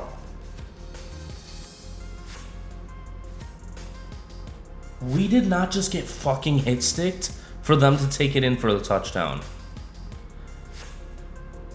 This shit would only happen in fucking Madden, bro. I swear. How the fuck is that even possible? I was like nostalgic about the way that the players were moving. I was thinking about Eric Dickerson, all that stuff. Not in that way, but holy fuck. All right, Kareem Hunt. Let's keep pushing your envelope for Super Bowl MVP here. Oh my god. Flag, face mask. Gotta be. Face mask, thank you. Yeah, his stickiness is fucking outrageous. I might just go Kareem Hunt the whole way, because this man is fucking insane. There we go. Holy fuck. Fuck. I thought he was gonna be able to juke up, but I guess not. There we go. A dot by Kyler Murray gets us to the 28 with time. 1:14 right now. We're trying to burn as much clock as possible, but also be able to score. We're in field goal range. I would let the CPU take the field goal because I'm not risking me missing it. Oh my gosh. Oh, bounces off the defender, and the Colts are now using their timeouts to try to preserve time. But 31-31, high-scoring Super Bowl. Usually you see the defense perform very well in the Super Bowls, but in this one it's a very offensive-friendly game. Probably friendly for the audience too. First down, 1 minute and 4 seconds left at the 16-yard line. Open space down the middle. And we're going to go into the end zone. I mean, I was trying to stay outside of it. 4th rushing touchdown of the fucking day, bro. Kyler Murray has played like shit, but Kareem Hunt has been on it. This is a very weird feeling going back to this type of play style, I guess you can say. It's just very interesting. Oh, check down. Nyheim Hines staying up twice. And they can't take a timeout. They need to save that timeout for something closer. Oh, another check down to Nyheim Hines again. They're wasting a lot of time. Yeah, they called a timeout after already burning the clock, but it just might be over for the Colts right now. Andrew Luck's dream of getting a Super Bowl might not be happening this year. It might not happen for the foreseeable future with the way that we have a hold on this right now. And 38-31 just might be your final score of the game. I'm trying to focus to make sure I don't fuck something up. Got the save clock going on. They're trying to get something downfield, and it's a pick by Thomas. Who the fuck is Thomas? But he's taking it back. Oh my gosh. To make it 45-31, and the Cardinals end up winning it by 2 touchdowns.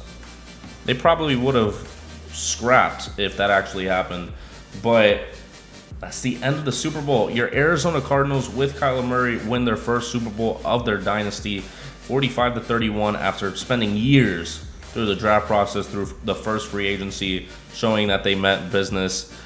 And here we are, making Andrew Luck probably cry, which is not what really anybody wants to do. But I'm just happy that we're winning the Super Bowl. Oh, Simeon Thomas. Yeah, see, that man is like a 5th stringer in the cornerback room. I damn sure did not know his name whatsoever.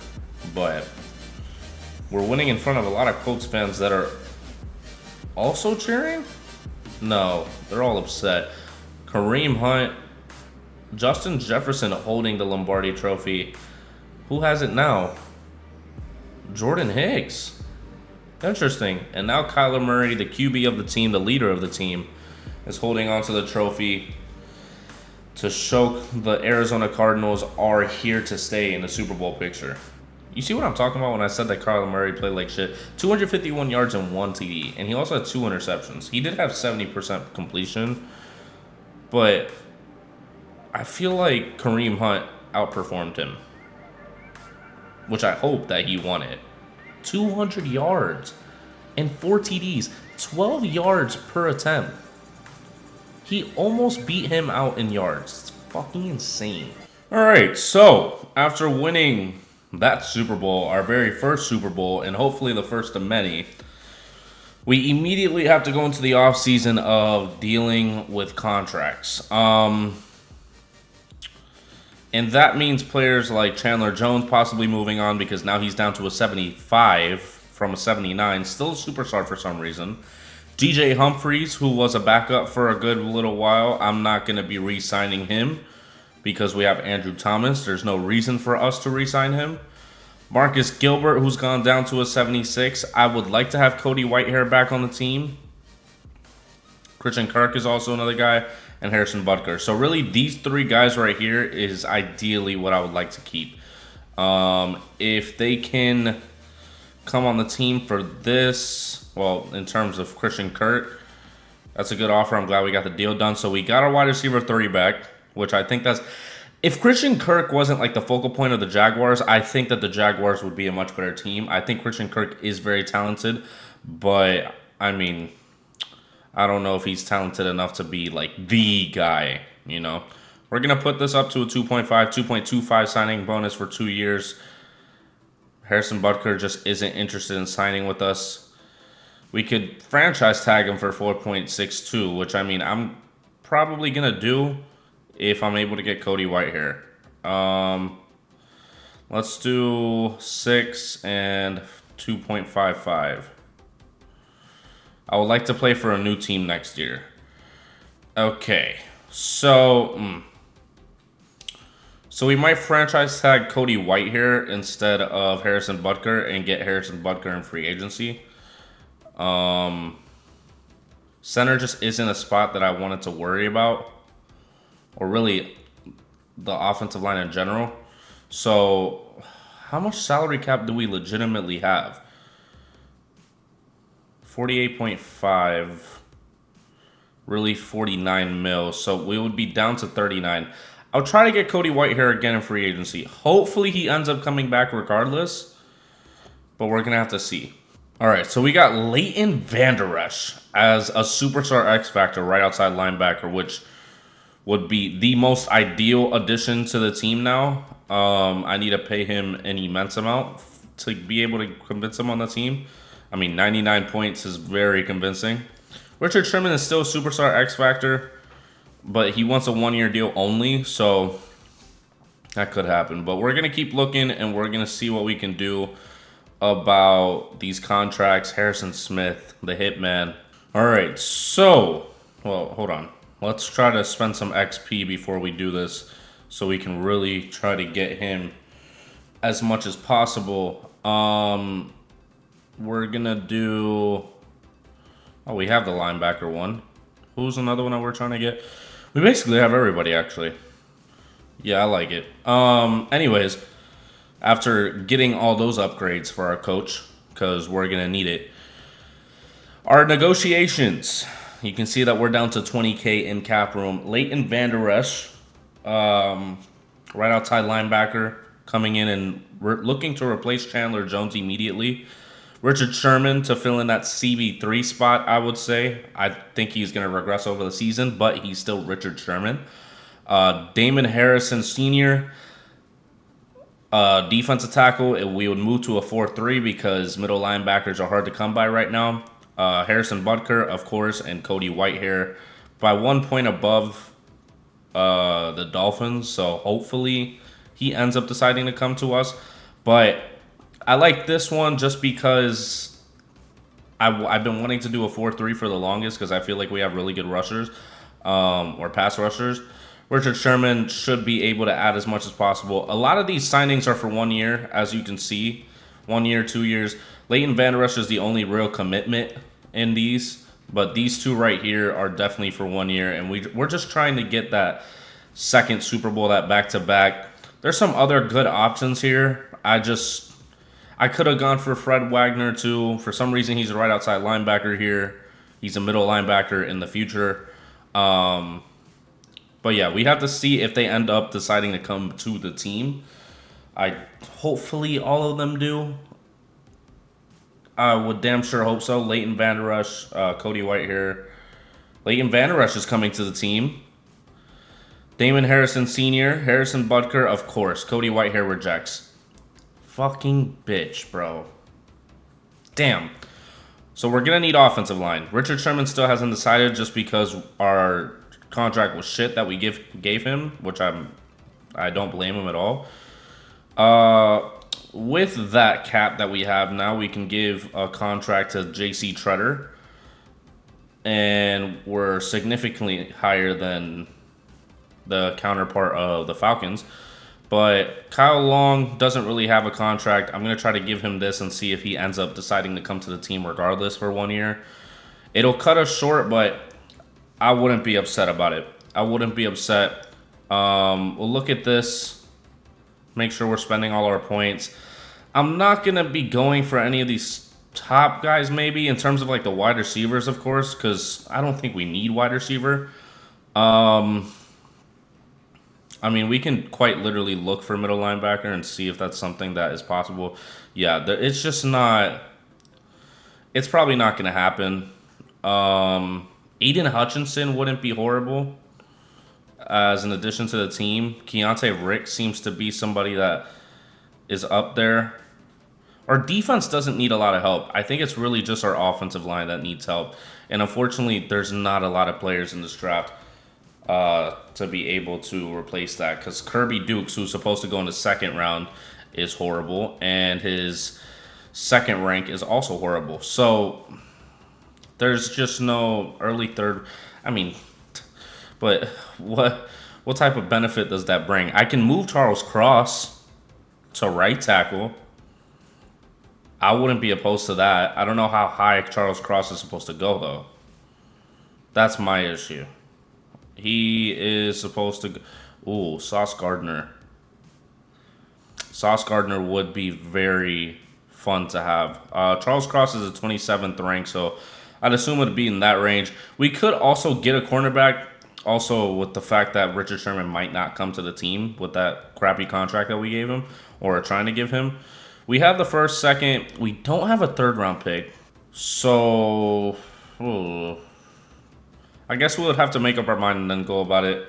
It really just depends on our remaining signings. So I'll spend the rest of these points and we'll see who ends up not re-signing, but signing with us. All right, so J.C. Treader did accept. Richard Sherman still hasn't decided.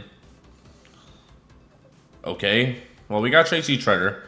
Fuck, the fucking Bengals, bro. So we do have to go for cornerback. We'll take that money back. I'm not just gonna waste my time waiting for that. Okay, do we have punters here? Oh, J.K. Scott. I was about to draft a punter, but if I can just sign one, that would be great.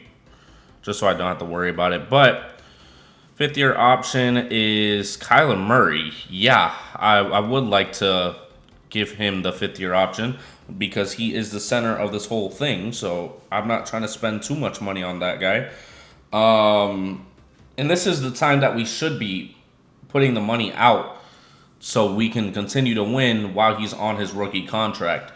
Now, the second that he gets on it, or gets on a new contract, we're going to be fucked, to say the least. But I think I'm going to have to trade up and get a cornerback. I'm not going to worry about the other positions.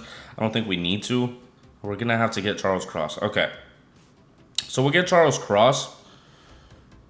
And I'm going to switch this to a 4-3 so that everybody can play at the right amount of time. Vertical zone run. Okay, so 4-3 should work with our new signings, and it looks much better than before. I mean, look at this duel in the back. I mean, it was supposed to be like that for the Cowboys, but Leighton Vander Esch's injuries put him into retirement, unfortunately. I mean, we don't need a cornerback. We don't need one. I'll probably just use the remainder picks, like the 5th, 6th, and 7th, to move up, or the 5th and 6th because we can only do 3. I'll just have to see what I have to give up, but I'll probably move that first pick up and try to see if the second can turn into a first. I was fighting so hard for my life to not have to cough in that moment, but it's okay. Why? Oh, I thought that was hair. I completely misread that. It is 1:30 in the morning, so yeah. But yeah, we're gonna have to get Charles Cross, and then we're gonna have to try to get a corner. I would like to get Sauce, but it just all depends on what we can get out of these trades. They're about to take a 65 overall defense tackle over Zach Allen. That's insane work, but I'll take it. So we're getting 10th pick from the Patriots. For some reason, they wanted Russell. You can have him. I don't care. The 32nd pick and the 7th pick for that 10th pick. So we're going to try to move that second round pick up to a first, hopefully. If not, then we're going to have to see what we can pivot to. All right. Well, we're packing up our second round pick this year and a second round pick next year in Zach Allen, who seems to have the shittiest trade value I've seen in my life for a right end whenever teams need a right end. For the 20th pick in the draft, we could possibly try to move up a little with that. Like the 5th and the 6th, move up to like the 15th spot maybe. I would hope. Let's try the 13. Of course. Now it's going to glitch and tell me that I don't have the 20th pick. Great. And now I'm going to have to go to the main menu, go back in, and go to the team, find the 15th overall pick again, and go from there. All right, there we go. So the 13 was the Lions. Let's do the 20th, the 5th, and the 6th, and see if they take it. No. Okay, so we'll do the Packers. All right, great. We're being stingy today. If I'm gonna give assets, I'm not just moving up 5 spots. I'll move up 7. Just take a 4th round pick next year and a 5th round pick this year for the 13th. Fucking hell, bro. Jesus. You know what? Fuck it. We'll keep the 20th pick. I'm not going to give more assets than I need to move up in the draft. And what I'm going to have to do is give up a 2nd rounder next year, and I'm not doing that. Simply put. Okay. So, with the picks that we have, I would like to get somebody like a Sauce Gardner at the 10th spot. And ideally, Charles Cross would still be at the 20th pick. Ideally, okay? We have to see what happens. But we're going to simulate to the draft and try to see what we can do. All right, the Redskins are the first team on the clock, and they take Jordan Davis at the first spot. The Eagles take Keontae Ricks, a right end. Garrett Wilson goes to the Bengals, basically a replacement for Jamar. Aiden Hutchinson goes to the Chiefs, so that takes that option away. Noah McLeod, a tight end, goes to the Titans. Tremont Wallace goes to the Dolphins. Chris Olave goes to the Raiders. It's a good thing we don't need wide receiver. LaMarcus Barlow goes to the Rams. And Drake London goes to the Vikings. So now, with all that being done, I am very confident, and I hope, and I pray Charles Cross is still going to be here. If not, we're going to have to trade a 1st round pick for an offensive lineman. I mean, I could just go with another cornerback later on. I just want Sauce. I do want Sauce. Unfortunately, for Charles Cross. We'll take Sauce. I mean,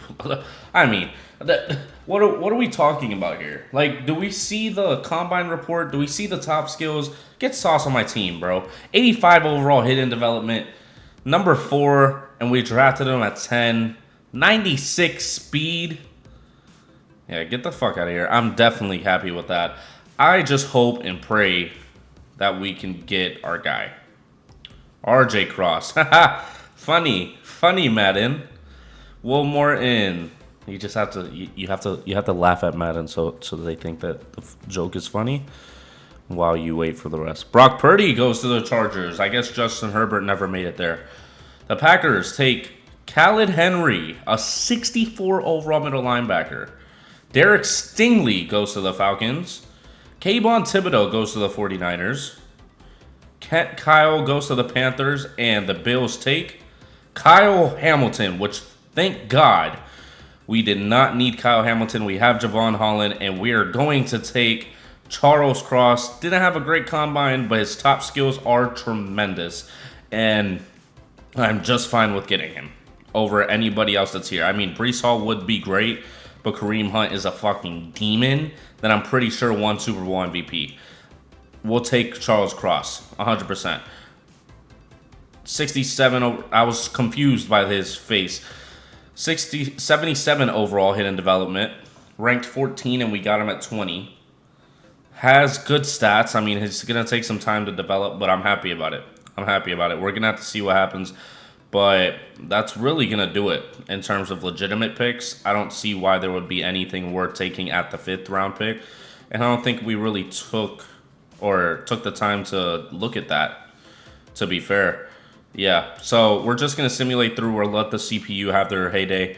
And we'll see how it fares out. All right, so before we get into the actual season, before we get into simulating because we're probably just going to go to the midseason mark after taking a look at this. Tremendous offense. 94 overall Kareem Hunt. Super Bowl MVP Kareem Hunt.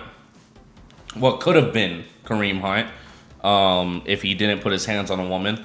Kyler Murray at QB, of course. The Dynasty right now. Doing it the correct way. Justin Jefferson.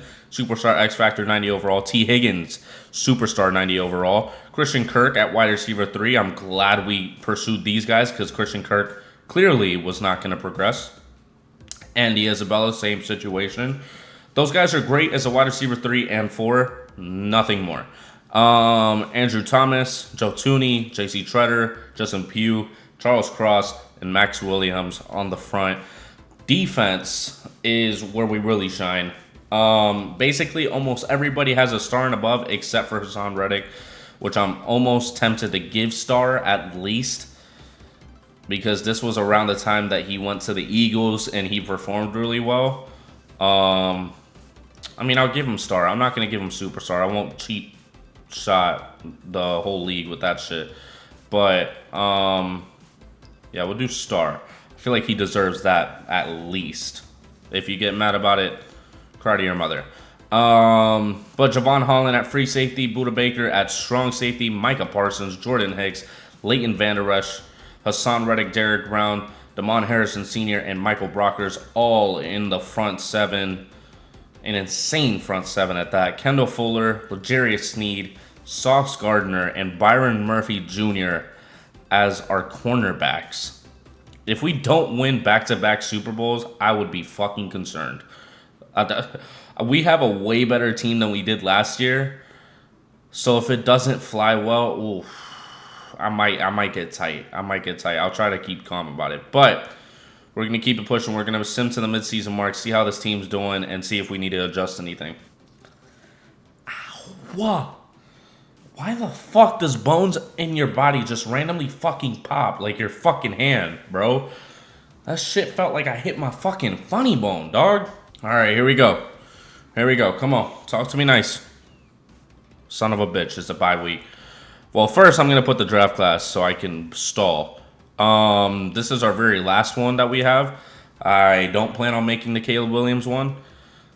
Doesn't really make sense to be honest. If we're being honest, it's the same as if the auto-generated players are on here.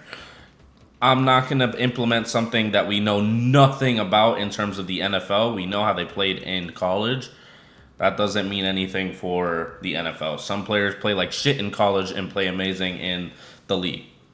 But this one has CJ Stroud, white CJ Stroud, Devin Witherspoon, Will Anderson Jr., Puka Nacua, Dalton Kincaid, who I would love to get if we already have everybody else on the team, Jordan Addison, Bryce Young, Zay Flowers, Jalen Carter, but Bijan Robinson, that was somebody that I was looking at whenever I started this out. I was trying to plan out for David Johnson, but now that we got Kareem Hunt, I don't know if it's going to happen. Jahmyr Gibbs, Byron Young. He might happen in the Bengals one coming up. Who knows? And that seems to be it with the legitimate guys. Maybe? I thought I had more. Anthony Richardson, Will Levis. Yeah, I don't know why they have him in the fucking third round. That's actually insane. Because they're round one talents. Like, it doesn't make any sense. But I might draft him just for trade value, to be honest. Devin Witherspoon. If I didn't get Sauce Gardner, it would have been him, but I'm not getting him. Puka, I don't really need it. Dalton Kincaid, I would love to get, like I said. Zay Flowers, don't really need. Jalen Carter, I mean, if we keep the 4-3 going, Jalen Carter would be ideal. Bijan Robinson, hell of a talent. I would love to have him on the team. Jahmyr Gibbs, also, same level. Byron Young from the Rams, late first rounder. That's basically how I made him. I put him as like what they were and then gave them the right development. Also, I don't remember every single person's development trait whenever I'm drafting. I play this like as if I'm new to it. Sam Laporta, but they have him going in a second. I mean, I would love that. I would love that. Right guard. I need to look for right guard. Good. Okay, Nate Brake might be the guy. He just might be the guy. I mean, I don't have a second round pick because I'm a fucking idiot, but he might be the guy. Or we can get Kirby Bernardois. Zach Shaw is also another option. Kirby has a mid-first round talent and is projected to go early. And Zach Shaw is supposed to go late and has also late first round talent. So I'm going to be opposed to those guys. This one is late first round as well. So not opposed to any. I would love to get a tight end instead, but if we can't, oh well. All right, moment of truth. Here we go. 3 and 5? God, Kyler, you can never fucking improve, bro. 1,500 yards, 15 TDs, and 2 interceptions. I mean, you improve on this, but your yards just don't go anywhere. Kareem Hunt, 665 yards and 5 TDs. Justin Jefferson, 337 yards. God, we can never get yards with the receivers. Jordan Hicks, most tackles. Leighton Vander Esch with 11 TFLs, and Micah Parsons as well. Damon Harrison Senior, with 4 sacks. Sauce Gardner already having 2 picks, but wow, 3 and 5 is outrageous. That's outrageous work. Who is up for a contract? Obviously, Damon Harrison. We signed him to a 1-year deal, and I won't really do any moves up until the off season. I'm not gonna overpay him now for him to regress to an 83. Sorry. Joe Thuney, I would be fine with re-signing. Byron Murphy, same thing. Andy Isabella, I could let walk. See, and the tight ends are probably leaving. See, and then the middle linebackers. Okay, so but we do have a lot of cap space. I don't know how we just magically get fucking cap space, but I'm okay with it. Joe Thuney, let's see if you'll take this. That's the right length, but the financial side needs some work. Okay, go fuck yourself. Byron Murphy, would you take this? Happy to sign. Okay, so we're keeping Byron Murphy at 24. Wow, he's young. Jordan Hicks. I'm not going to sign the tight end just yet. I need to see how the rest of the season goes. Jordan Hicks, happy to sign. Okay, so we keep our middle linebacker. J.C. Treader, we'll go with him. Cool. Okay, so we keep those guys. Joe Thuney, going to have to revisit that. Michael Brockers probably isn't coming back, which is unfortunate. So I have to take a look in free agency. If not, then we'll re-sign him regardless. Ricky Seals-Jones seems to be more of the receiving option between the two guys. Max Williams is a dual threat, really. And Justin Pugh's contract is up, so I don't think I'm going to have to re-sign him either. But we have a good amount of cap space. I like it. I really don't give a fuck about what Justin Pugh has to say about it. But it's all looking good so far. It's all looking good. Charles Cross is only a star, unfortunately. Like, I wouldn't have remembered that. I thought he was going to be a superstar, maybe. Sauce Gardner's a superstar X Factor. Holy fuck, we're going to be loaded on the defense. But the offense needs desperate help. Desperate help. Okay, so we're going to simulate to the end of the season, see how the rest of the season goes, and go about it like that. I'm expecting us to make the playoffs somehow, but we'll have to see. Okay, so we ended up finishing the season 10-6. We made the wild card round. Derek Brown got another ability. Those confused me in this game. And it also seems like in this game the simulation's a bit fucked. Because when you have a good team, you start off like shit, and then you finish off the season on an insane win streak. But we'll take a look at the stats to see what the fuck happened. Okay, you were last in the league in passing yards, Kyler, and 26 touchdowns and 4 interceptions. Okay, 1,300 yards and 9 TDs for Kareem Hunt. Receiving, we literally can't get anybody above 1,000. Interesting, but Justin Jefferson is our leading receiver. Jordan Hicks with 111 tackles. Damon Harrison with 19 TFLs. Also leading in sacks. I mean, we might just have to re-sign him. And 3 interceptions for Sauce. Micah Parsons had 2 picks. Interesting. Okay, so we're facing the Seahawks. So we have to take a look at their roster to see what we're going to be facing up against. And they don't have Richard Sherman anymore, if I can remember. Bobby Wagner is still on the team. Russell Wilson. Chris Carson. I loved Chris Carson at one point. They did him so dirty. Tyler Lockett, Shaquille Griffin, Trayvon Walker, Ronald Darby, DK Metcalf, Michael Dickerson, and that's really about all the names that we will probably recognize. I mean, Will Disley, Nick Boyle. I mean, most of these names we know, but not that we give a fuck, you know? All right, but we're just going to simulate past. We might just simulate past all these games, to be honest. I don't know if I'll even super sim the Super Bowl, since we already did that last year. But hopefully we can move on to the divisional, and we will. We're going to be facing the New Orleans Saints at the Mercedes-Benz Superdome. They are 12-4. I would assume they still have Drew Brees. Okay, they have Michael Thomas as a 97 overall. What could have fucking been? Alvin Kamara, 95. Marshawn Lattimore, 93. Joe Burrow as the Saints quarterback. That would have been a different timeline. Marcus Williams at a 90. Teron Armstead at an 89. I almost forgot that he was on the Saints, and then the Dolphins signed him. Ryan Ramczyk on the other side. Cameron Jordan at an 87 overall. Von Bell, Eric McCoy. I mean, shit. They got a team. They definitely have a team. I guess Drew Brees definitely moved on. Jacoby Brissett is the backup. So, yeah. But hopefully we can move on again. I mean, we have the experience. We have the Super Bowl experience, the playoff experience. So I'll damn sure hope that we would be able to move past the New Orleans Saints. And we do. We're facing the Cowboys. Did we not face them last year? The thing is, this year is much different in terms of the route, because we were home the entire time. Now we're away. So it's been fighting uphill. Ezekiel Elliott is now a 99 overall. Zach Martin is a 97. Tyron Smith, Byron Jones. I mean, it's basically the same team.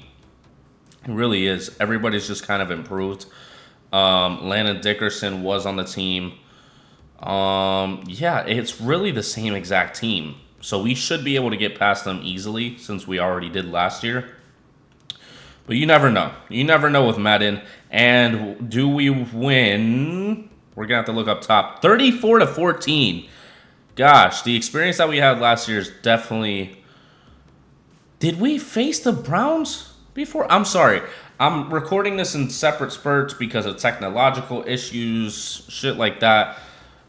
I could have sworn that we... maybe not. Maybe not. But we are moving on to the Super Bowl regardless. I'm sorry for my own confusion. Like I said, my attention span... It's pretty fried. It's pretty fried if I do say so myself. But both teams are 10-6. I think I will super sim after all. I mean, it's the Super Bowl. How the fuck am I not going to super sim the Super Bowl? That was a team that I got their picks from. Of course, we're going to keep looking at the rosters. The Browns have Odell, Myles Garrett, Denzel Ward. I don't think we faced them. Baker Mayfield. Who the fuck did we face? I can't remember. Brandon Ayuk, Nick Chubb, David Njoku, Greg Newsome. Greg Newsome still ended up going to the Browns regardless. Mike Nwenu, Joel Petonio, Blake Martinez, Grady Williams. God, I remember that name. Sheldon Richardson, Clinton Dix. Pause. But their roster looks good. We're just going to have to hope the Super Bowl is actually in Arizona. So hopefully we can have that home field advantage. Hopefully. What X factors do they have? Okay, yeah. So it's Odell, Myles Garrett, and Denzel Ward. But we're in 89 and they're in 88. We have to finish it. We have to go back-to-back. Please go back-to-back. It has been so long since a team that I've rebuilt ends up actually going back-to-back. All right, here we go. Super Bowl, Arizona. And we do start off with the ball. Hopefully starting off on the right foot, but we end up punting it to the Browns regardless. Their offense seems to be one of their more powerful suitors, but they still punted it to us. Kareem Hunt. Oh, fuck. Was that after a big rush, too? Or no? No, it was just a fumble. See, that's the shit that fucks me up with this game. The Super Sim kind of sucked. And I completely forgot. But it's 3-0. The defenses are definitely showing up right now. It is 4th and 2, so then they're definitely going to punt. The Browns are trying to get that 10-0 lead, which they just might.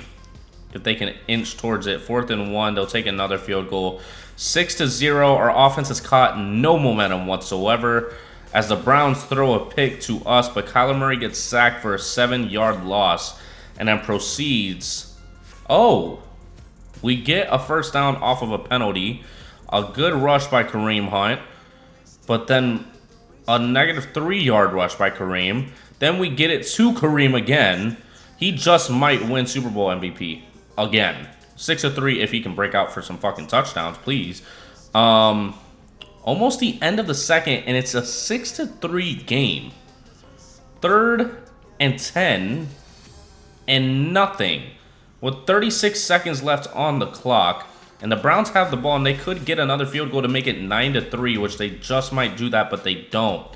But they end up starting off with the ball regardless. Start off with a big pass. They end up getting not the first. They punt it.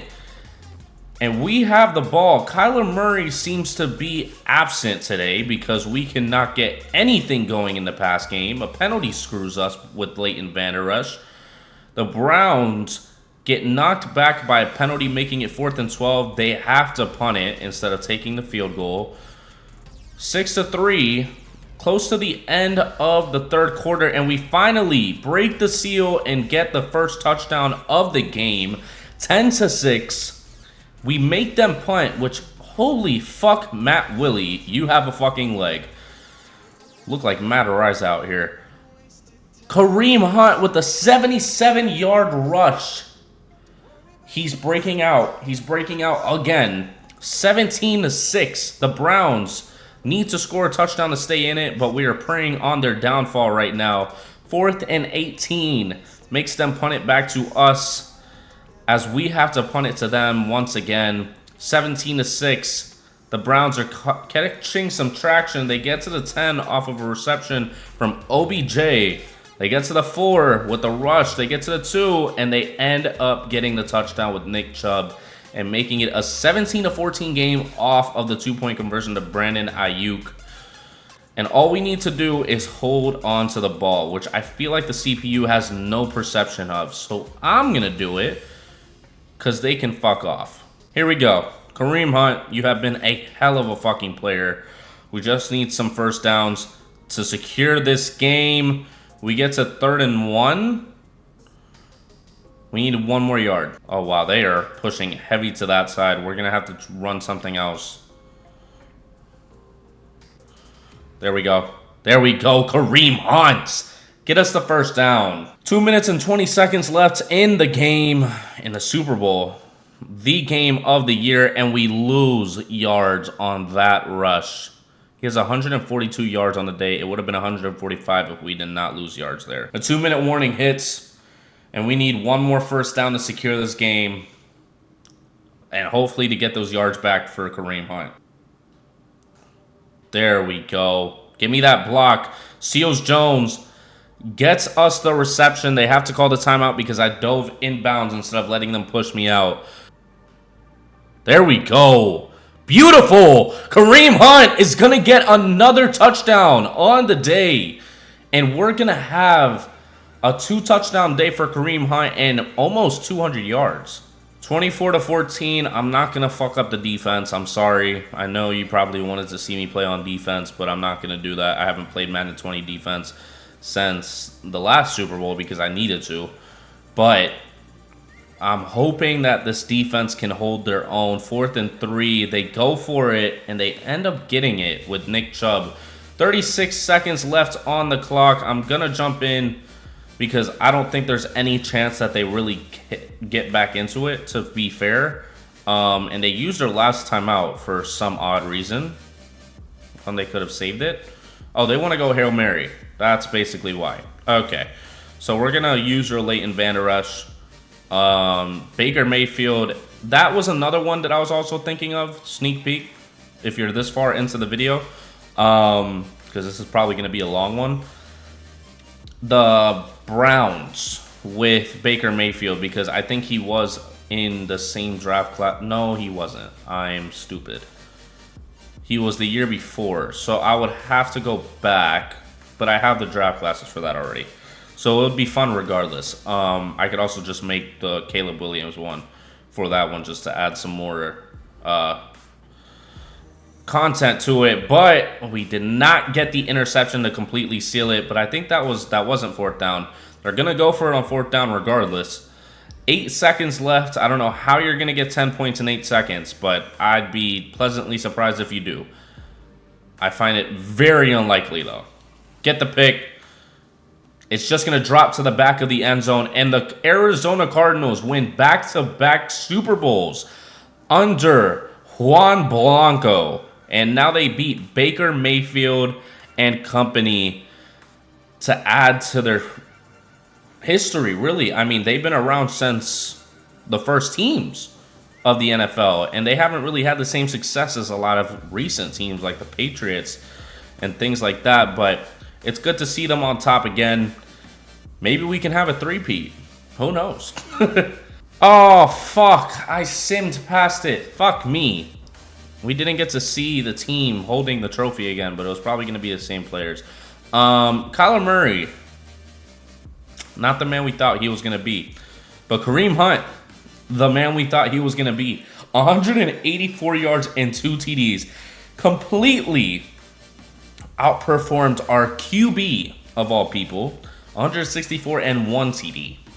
God, Kareem Hunt, what would we do without you? What do we do without you? I look like fucking Dexter holding onto a Kareem Hunt picture. It's insane. This man is insane when it comes to the Super Bowl and big moments. It's outrageous. All right, now that that is over, we're going to have to spend these 399 points. I think we already re-signed Christian Kirk, so that was unnecessary to spend that, but we'll just do it regardless. Nathan Skinner, I mean, we're not going to get a cornerback, especially him. We might have to get, I can't remember who were the guys that we are struggling to re-sign.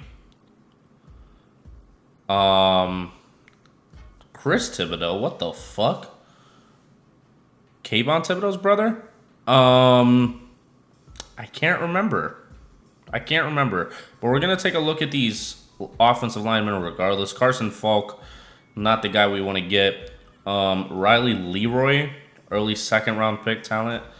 Dwight Elliott, late third. So we could possibly get him since we won the Super Bowl again. Or we could just trade up all our fucking picks. I'm sorry, I'm cursing a lot. My apologies. But I just don't have a filter right now. We could trade up all our picks to get one of our favorite players in the draft, to be honest. Keith Greer wouldn't be bad either.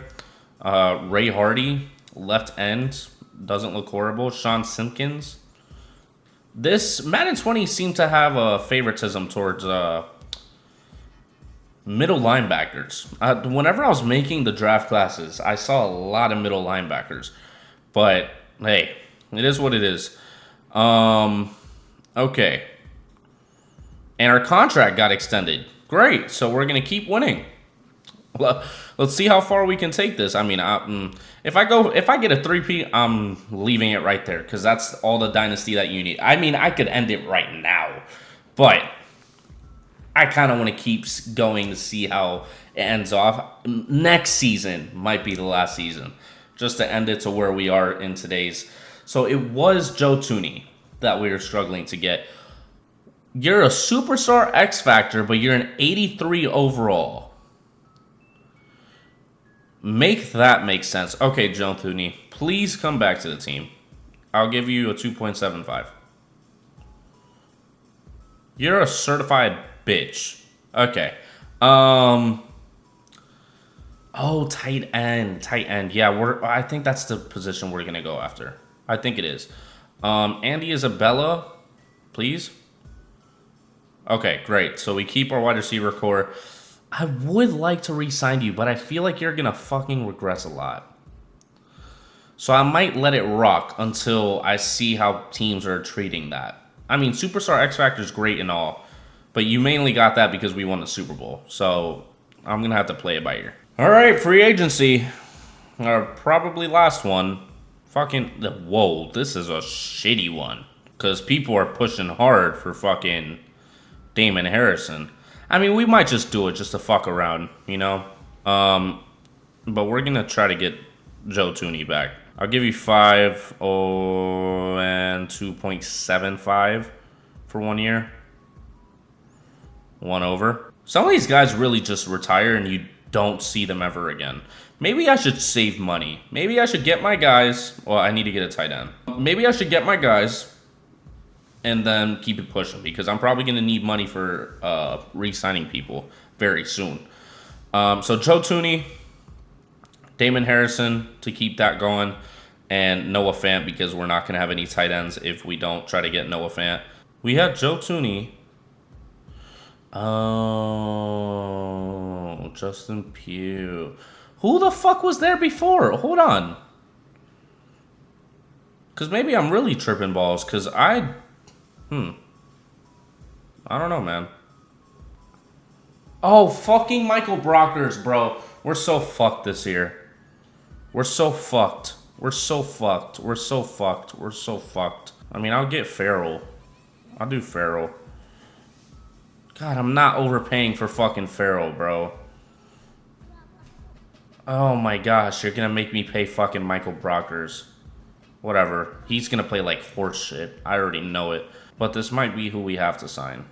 Okay, well, we end up using our cap space regardless. So, if we take a look at it, we are going after Joe Tooney, Damon Harrison, Noah Fant, Michael Brockers, and Dalton Reisner. All positions that we do need. And we're going to have to decide in the draft what we end up trading up for. I mean, I'm going to try to trade up for the highest spot that I can with the third pick or the third round pick and fourth and whatever. But I don't have much faith in having much luck with that. But defense looks tremendous in terms of the defensive backs. Front seven, looking rough. Looking rough on that front side. Offensive line needs help. And that's just about it. I mean, obviously, we're trying to get the tight end. But we'll have to see who signs with us. Hopefully, all of them. I've never had that happen, but with my luck, it'll happen in the last one. Michael Brockers, fucking Noah Fant. Fuck you. Wow. Wow. Okay. So Damon Harrison goes to another team. Joe Tooney goes to another team. And Noah Fant says fuck off. I'm going with him. We'll give you 2.5. Just take our offer and don't look at anybody else's. Okay, so new set. Ricky Seals-Jones, just in case we don't get Dalton Kincaid. Avery Williamson, because it looks like we're going back to a 3-4. Holy fuck, Jordan Hicks, you are 74 overall. Oh, God. Gabe Jackson as a right guard. Jordan Hicks is down to 8. Okay. Wow. This is going to be a bad year. We might end on a bad note, is what I'm trying to say here. Because I don't know if we go for the 3-peat. That's never happened, and I don't think it will. Justin Jefferson is getting the 5th-year option. That was the good part, and that is the good part about this series in general, is that with these rookies, you don't have to pay them. Unless I do like a 10 or 20 year rebuild, which that is all up to you guys. And that would have to be your idea as to which team that would be, that I start from the fucking beginning and just go 20 years. Yeah, that would be insane. But yeah, I don't know. But yeah, that's the good part about this. It's fun. It's really fun because you get to see all these players together and they're not like all overpaid, all with a bunch of money and all that shit. So, see, we're getting all the 5th-year options. Andrew Thomas's contract, we'll keep his 5th-year option, and we'll talk to him about his contract come next year. I don't know if we have the money for it. So we're going to have to see. But all of them accepted. So we end up filling out the roster as much as we can. Dalton Reisner, Gabe Jackson. I mean, it's not the best O-line, but it'll work. It'll definitely work. Kyler Murray will be able to figure out. He's up to a 94, but he plays like shit. I don't get it. We have to move to a 3-4. I mean, it seemed to work better for this team anyways. So we'll do this, and that will put us back to that normal one. Hassan Reddick is up to an 81. I don't know how. I don't know how. I think it will move him down. Yeah, now it moved him down. So Kendall Fuller is now the CB2. L'Jarius Sneed is CB1. Sauce Gardner is CB3. Javon Holland and Budda Baker are still here. Micah Parsons. I would have thought one of these guys would have gotten up to like 99 before I finished. It doesn't seem like that's going to happen. The most likely looks like Kareem Hunt, but he is 28, so maybe it still happens. Who knows? But, okay. So we have to trade up to try to get a top player. But in reality, we just have to trade up in general to see how far we can get up. Okay, so this is a little bit of cheating. But we're trading our first round pick next year because it will not be going further than this year. And the third round pick next year for the 12th pick. Now, we can move up some more if we wanted to. Pack up the second round pick next year. And get up to like maybe 7 or something like that. Okay, 6. So we get Ali Marpet for the year. Works out. For the second round pick and the 4th round pick next year. So Ali Marpet, that looks a lot better as an offensive line. I think we can definitely do some business now. Pause.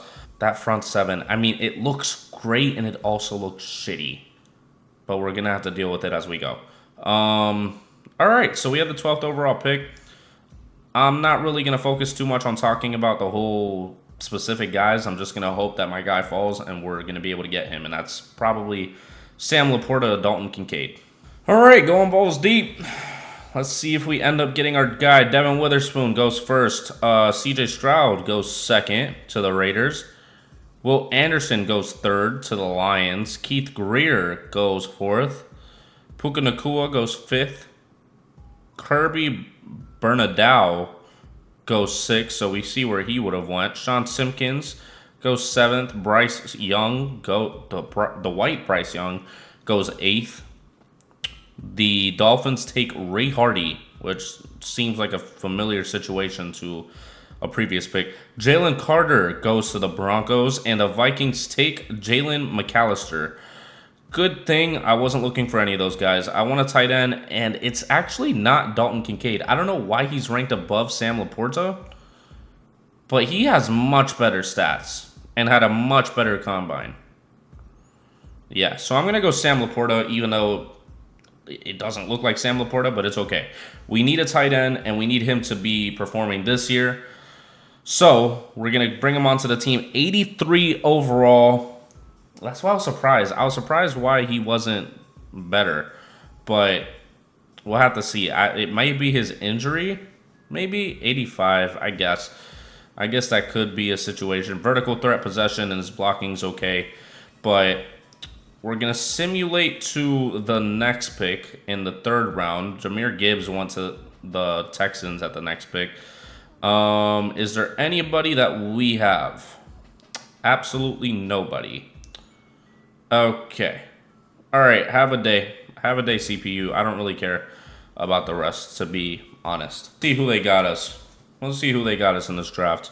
We got Sam Laporta. Wow, they got us dog shit. They got us a halfback. Please. We didn't need a fucking halfback. Kareem Hunt is going to carry us to the promised land here. Okay, before we simulate, I think I'm just going to simulate the whole season. Kyler Murray drops from a 94 to a 91 at 26 years old. Am I tripping? I thought he was a 94. Maybe that was because of morale. Maybe. I mean, that's just insane, though. Top 3% of quarterbacks. Okay. Kareem Hunt is a 95.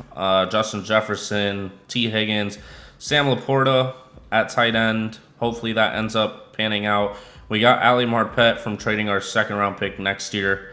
Defense, of course, looks tremendous. Middle linebackers need some help, or really the front seven, except for Leighton Vander Esch and Micah Parsons, need help. Derek Brown is as solid as he's going to be. I'm happy about it. I'm happy about this team. We just have to hope for the best, really. I don't know if I should simulate the entire season. I might stop very briefly to see and re-sign some players just to see what we could have re-signed and then go from there. Okay, so we're at the midseason mark. I haven't looked at the record, but I see that we lost to the Rams, so I'm not very confident, but I'm going to try to sign as much people as possible just to try to make it feel like we're still pushing.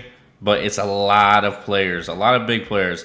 T. Higgins, Kyler Murray, L'Jarius Sneed, Kendall Fuller, and Derek Brown, and also Budda Baker. Kendall Fuller probably isn't going to come back. L'Jarius Sneed ideally would come back. We do have a lot of money, so we'll give 9 mil, 6.15. Okay, so that's exactly the offer he was looking for. Get T. Higgins, 12 mil, 6 mil on the signing bonus. Perfect. Okay. Let's get Derek Brown back. 8 mil, 6.15 over 3 years. All right, so we got him back. Let's get Kyler back, unfortunately, because that's going to take a lot of money. Actually, we'll get everybody else first. Marpet is 30, so ideally we would get him. Budda Baker, though, 4.55, bump you up to 6 mil. Okay, Ali Marpet, 9 mil, 3.75. All right, so we got those guys. Hassan Reddick, probably not. He's 28. All right, let's try to see about Kyler and how much he's going to take up. A shit ton. So 14.5, 196 mil. We don't have the salary cap for it. Bump it down a little. Go fuck yourself. 14 mil over 7 years. I like the contract, but that's about it. So this actually might be the last year also because of the fact that Kyler might leave because of what we can give, because we can't really give that much. I'm prioritizing the team over him because it seems like the team does more, but we're 5-2 actually. So very interesting. Okay. How's everything going on the actual... Whoa, Sam Laporta is a superstar X Factor. 84 overall. Okay, the offense is solid. The offense is very solid right now. The defense is holding on. So they just need to keep holding on, and they need to finish the season off the same way that we have started it. Because everything is looking great. I can't see anything wrong right now. Kendall Fuller is going to have to be a situation for the end of the season, but 5-2 is great. I'm not even going to look at the stats to give us bad juju. 0-8 for the 49ers is something that I thought I would never see, but it's probably going to be inevitable soon. And we did end up making it to the playoffs again as a wild card, but this time on the other side of the ball because we're at home this time against the Seahawks, 11-5. How is everybody looking right now? Sam Laporta is up to an 87. That man is a demon. Kareem Hunt is up to a 98. Holy fuck. This team is going crazy right now. This team is going insane.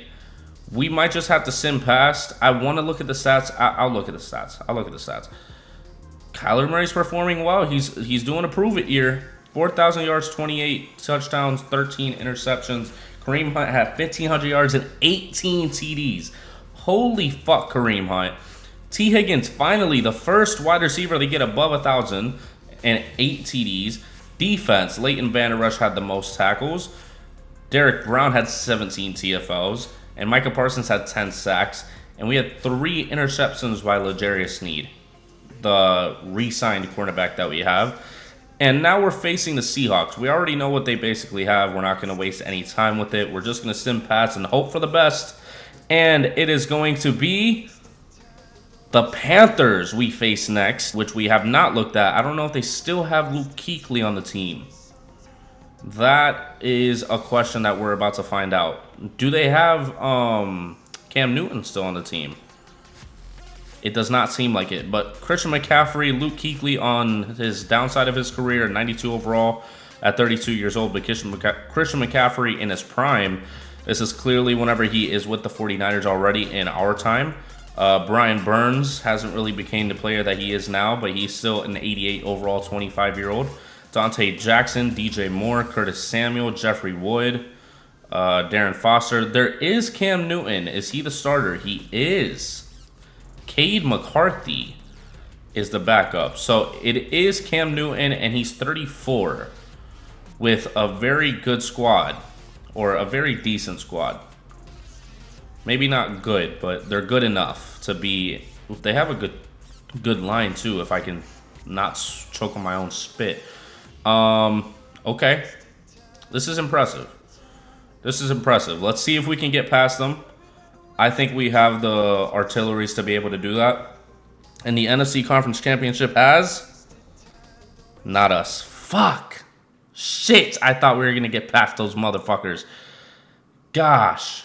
It would have been beautiful to get a three-peat. But that's where it ends. Wow, what a team we built with this one. This was a fun one. This was definitely a fun one. We got a lot done. We got a lot of players on the team. T. Higgins, Justin Jefferson, Christian Kirk, Andy Isabella, Kareem Hunt, Kyler Murray, Andrew Thomas, Ali Marpet this year, J.C. Treader, Dalton Reisner, Charles Cross, Sam Laporta this year, and he was already making a difference.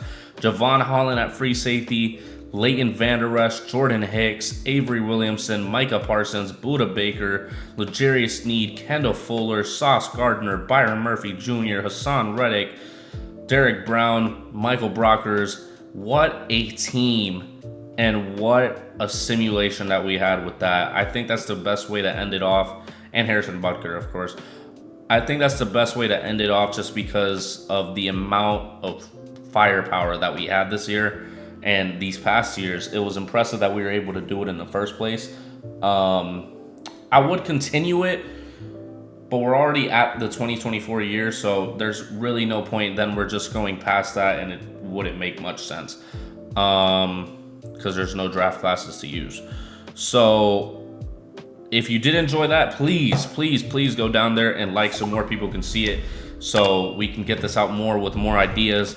Maybe even a 20-year simulation of it. Maybe even the idea of going game by game. That's what I came up with earlier in my head. I didn't want to say it out loud, but if you guys want that, I will be willing to make that happen. Making each roster on each game, figuring it out, getting the players on the team, and doing what I need to do to be able to entertain you guys as much as possible. And subscribe so you don't miss out on the rest of this series, if you want to call it. Basically just a Dynasty series at this point. But the next one is going to be Joe Burrow and Jamar Chase. If you have any ideas, let me know down in the comments below. And again, thank you for watching, and I'll see you in the next video. Peace.